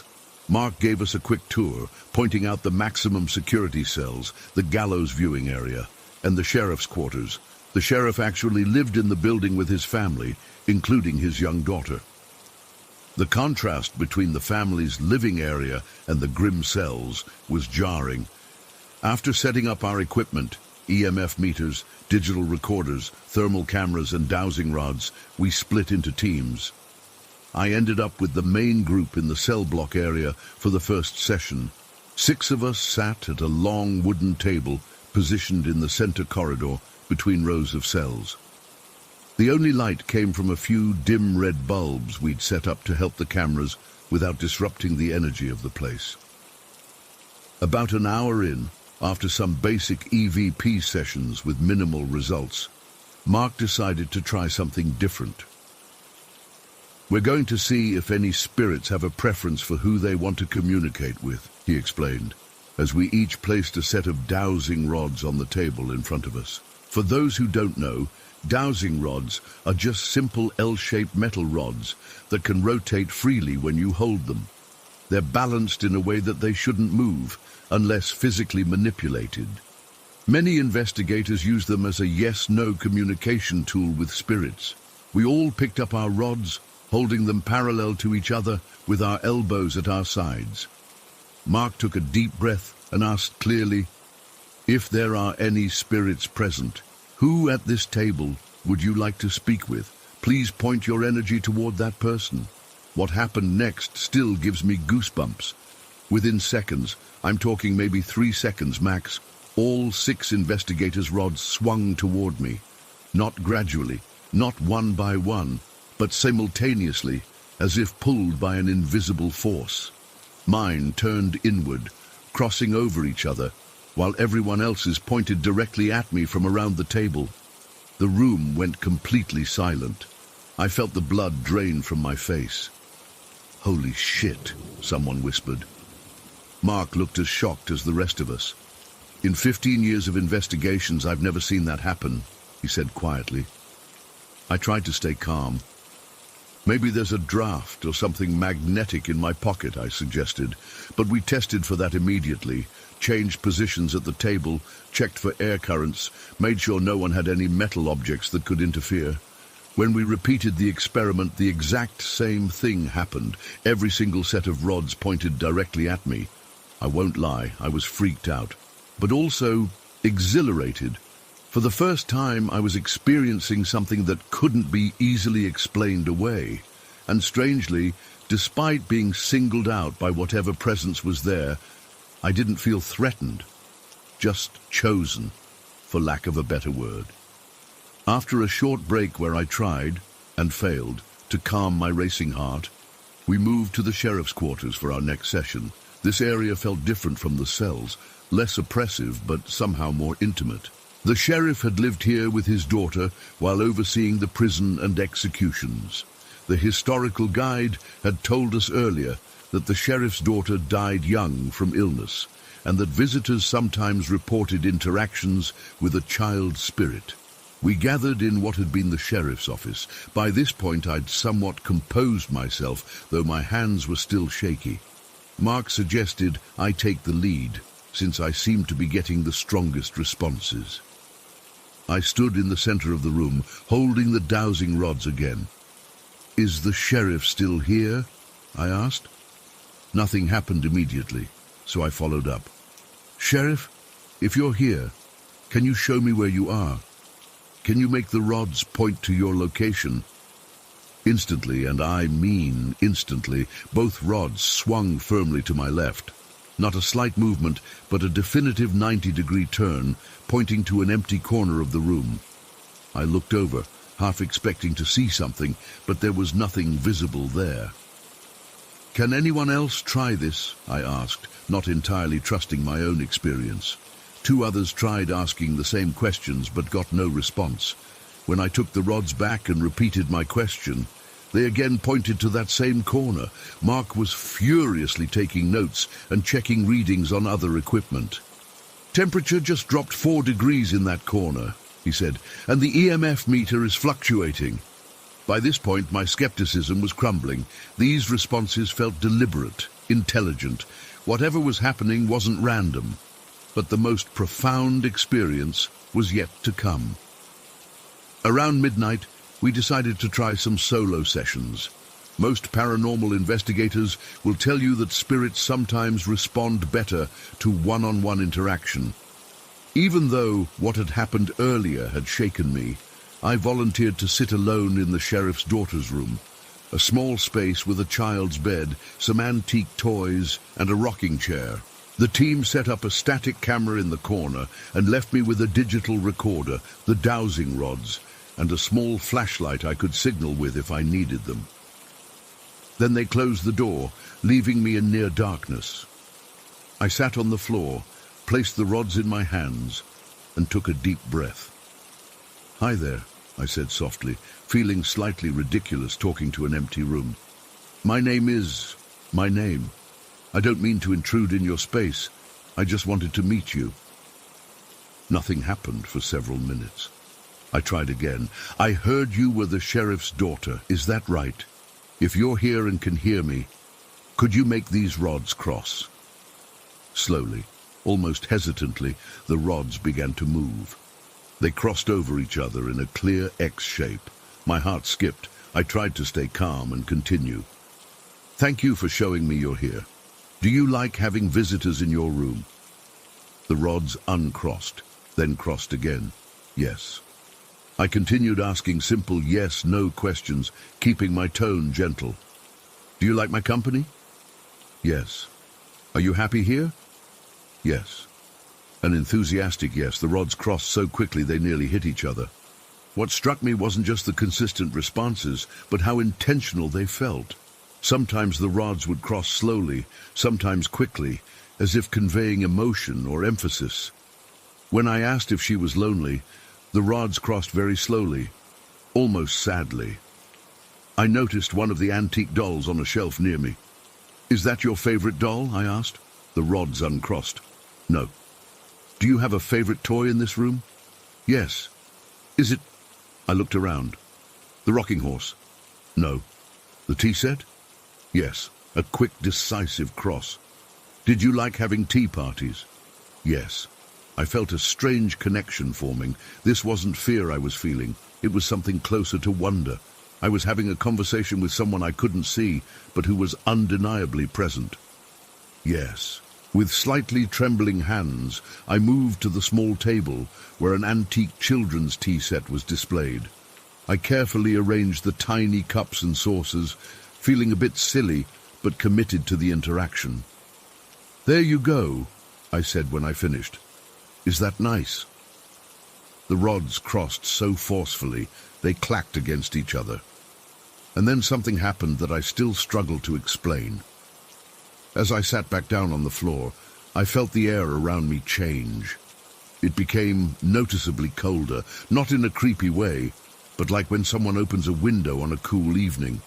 And I swear I felt something brush against my arm, light as a feather, not threatening, but like a child might touch you to get your attention. "Are you touching my arm?" I whispered. Yes. A chill ran through me, but not from fear. It was the realization that someone was genuinely interacting with me. I continued the conversation for nearly 40 minutes. I learned through yes-no questions that she had been sick before she died, that she missed her father, that she didn't like when the prisoners would yell at night. And then I asked something on a whim. "Did you make all the dowsing rods point to me earlier? Did you choose me to talk to?" The response was immediate. Yes. "Why me?" I asked, before realizing it wasn't a yes-no question. I quickly amended, "Do I remind you of someone?" "Yes." Before I could ask who, the rods suddenly went completely still. The cold spot dissipated. The feeling of presence vanished so abruptly, it was like someone had flipped a switch. "Are you still here?" I asked. No movement. Did I say something wrong? Nothing. I tried several more questions, but whatever connection had been established was gone. A few minutes later, Mark knocked softly and opened the door. "Everything okay? Your time's up." I nodded, unable to find words to describe what had just happened. When we reviewed the evidence later that night, we found something incredible on the audio recording from my session in the girls' room. During one of the silent pauses between my questions, a soft, clear voice that wasn't mine says what sounds like, "Miss Emily." None of us said those words, and no one else was in that room.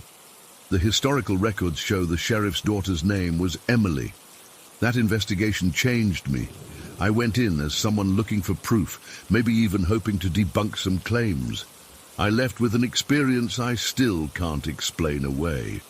What happened with those dowsing rods, the way they all pointed to me simultaneously, the targeted responses to specific questions, the voice on the recorder, defies any logical explanation I can come up with. I've replayed that night in my head hundreds of times since then. I've researched possible scientific explanations for what happened. I've questioned my own perceptions. But in the end, I keep coming back to the same conclusion. I made contact with something beyond our normal understanding of reality. It wasn't scary in the way horror movies portray hauntings. It was profound, intimate, real, and it was specifically directed at me for reasons I still don't understand. I don't expect everyone to believe me. I wouldn't have believed it myself if I hadn't experienced it firsthand. But something chose to communicate with me that night in St. Augustine. Something intelligent and purposeful made those dowsing rods move. Something, or someone, named Emily, wanted to have a tea party with me. And honestly, It was one of the strangest and coolest moments of my life. Story 20. I've never told this story to anyone outside my family.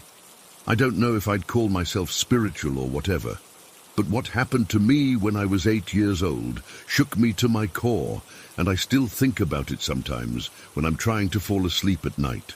I grew up in a small town called Willow Creek.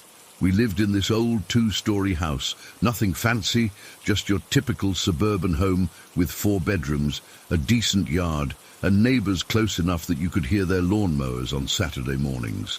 Our family wasn't rich, but my parents made sure we had everything we needed. My dad worked at the local manufacturing plant and left early most mornings, while my mom was a stay-at-home parent who took care of me and my older sister, Emily. Emily and I shared a room on the first floor. I had my twin bed against one wall, and she had hers against the opposite wall. Between us was a window that faced the backyard, and Emily had this ridiculous monkey-shaped alarm clock on her nightstand that I absolutely hated. The monkey had these huge, bulging eyes that seemed to follow me around the room, and its hands pointed to tell the time. I begged my parents to make her get rid of it, but Emily loved that stupid thing, and they always told me to just deal with it. The morning it happened was completely normal. It was a school day in late October, and I remember it was chilly enough that Mum had put an extra blanket on our beds the night before. I was always a light sleeper, even as a kid, and I usually woke up before my alarm went off. That morning, I woke up around 7:20 a.m. I remember the time specifically because it was burned into my brain after what happened. I was still groggy, wrapped up in my blankets with that cozy feeling where you're awake, but not quite ready to get up. My eyes were half open, and I rolled over to look at Emily's monkey clock to check the time. That's when I saw it. Something moved in front of the clock. At first, my sleepy brain just registered it as a dark shape, a silhouette. I assumed it was my dad checking on us before heading to work, which he sometimes did. But as I focused more, I realized this wasn't right. This wasn't my dad. This was something else. The figure was completely black.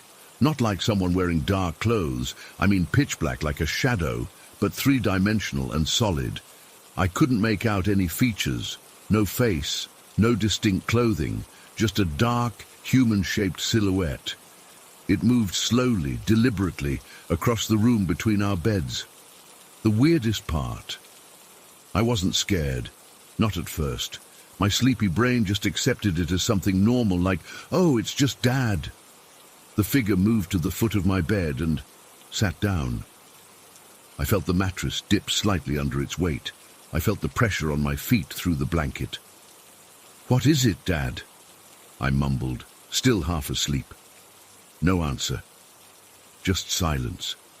That's when my brain finally woke up enough to process what was happening.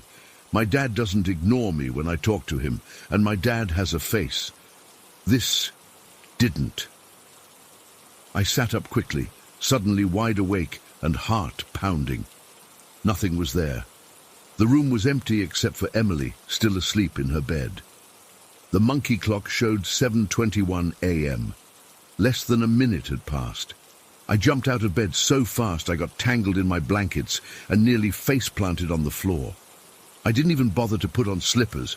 I just bolted out of the room and ran down the hallway to the kitchen where I could smell breakfast cooking. Mom was at the stove making pancakes, her back to me, when I skidded into the kitchen. "Mom," I gasped, out of breath. "Is Dad home?" She turned around, spatula in hand, looking confused.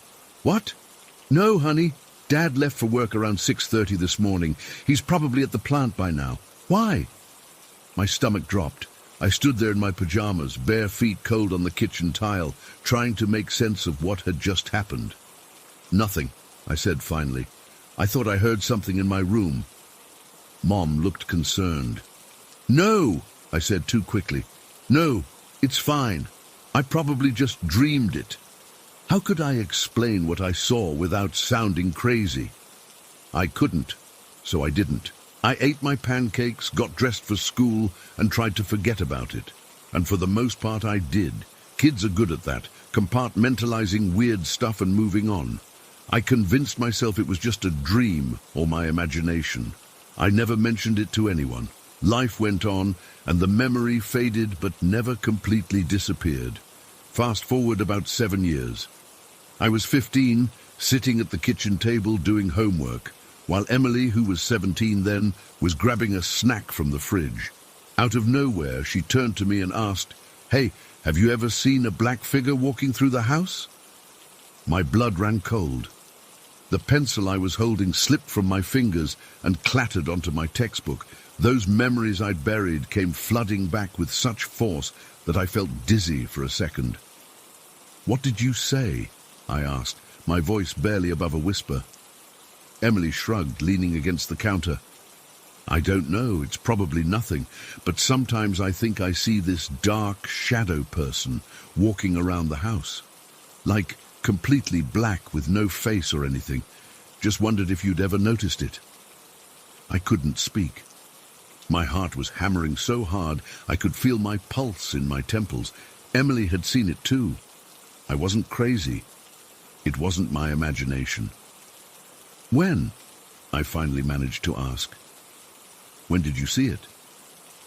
"A few times over the years," she said casually, like we were discussing the weather. "Usually early in the morning or late at night. It never does anything, just kind of walks around. The first time I saw it, I was maybe 10. I thought it was Dad at first, but then it just wasn't." I finally told her about my experience that morning when I was 8. We sat at the kitchen table for hours that night, comparing notes, trying to make sense of what we'd both seen. Emily had never felt threatened by it, just spooked. She described the exact same figure I'd seen, completely black, featureless, solid, but somehow shadow-like. It took another year before I worked up the courage to mention it to my parents. We were having dinner one night, and I don't even remember how the conversation turned that way, but eventually I blurted out the story. My dad, always the skeptic, suggested it was probably just someone who had broken into the house. "Dad, it wasn't a burglar," I insisted. "It was sitting on my bed. I felt it. And then it was just gone." "And I've seen it too," Emily added, backing me up. "Multiple times." Mom got really quiet during this conversation. Finally she said, "No one broke in. I would have known. I was always awake by 6:30, and I would have heard someone in the house." Dad just shook his head, obviously uncomfortable with the whole discussion. "You kids have active imaginations, that's all." But I could tell by the look on Mom's face that she wasn't so sure. She never admitted to seeing the figure herself, but she didn't dismiss our experiences either. The thing is, I never saw the figure again after that one time. Emily said she stopped seeing it around the time she left for college. We've talked about it a few times over the years, trying to make sense of it. Was it a ghost? Some kind of interdimensional being? Sleep paralysis? But the fact that we both saw the exact same thing independently years apart makes me think it was real, whatever it was. The strangest part is that I never felt threatened by the figure. Scared, yes, but not because it seemed menacing. It was more the shock of seeing something that shouldn't exist. Looking back now, I almost get the sense that it was checking on me, the way a parent might look in on their sleeping child. Maybe that's why my sleeping brain initially identified it as my dad. I'm 26 now, and I still think about that morning sometimes. I've researched shadow people and similar phenomena, and it seems like lots of people have had similar experiences. Some describe feeling an overwhelming sense of dread or malevolence, but that wasn't my experience at all. Whatever or whoever I saw that morning, I don't think it meant any harm. Emily and I have a theory that it's been in that house for a long time, maybe even before our family moved in. Sometimes I wonder if it's still there, checking in on the new family that lives there now. Do their children ever wake up to see a dark figure standing at the foot of their beds? Do they feel the mattress dip as it sits down beside them? I don't know if I'll ever understand what happened that morning. But having Emily confirm years later that she'd seen the same thing was both terrifying and validating. It meant I wasn't crazy, that what I experienced was real in some sense. The dark figure was real. Sometimes when I visit my parents, they still live in the same house, I find myself glancing down the hallway toward my old bedroom, half expecting to catch a glimpse of that featureless silhouette. I never do, but part of me wonders if it's watching me, recognizing me as the child it once sat beside. I'm not religious or particularly spiritual, but this experience has made me question what I believe about reality. There are things in this world we don't understand, things that exist in the corners of our perception. All I know for certain is what I saw that morning at 7:20 a.m. A dark figure with no face sitting on my bed, vanishing in an instant, and that my sister saw it too. I still hate monkey clocks, though.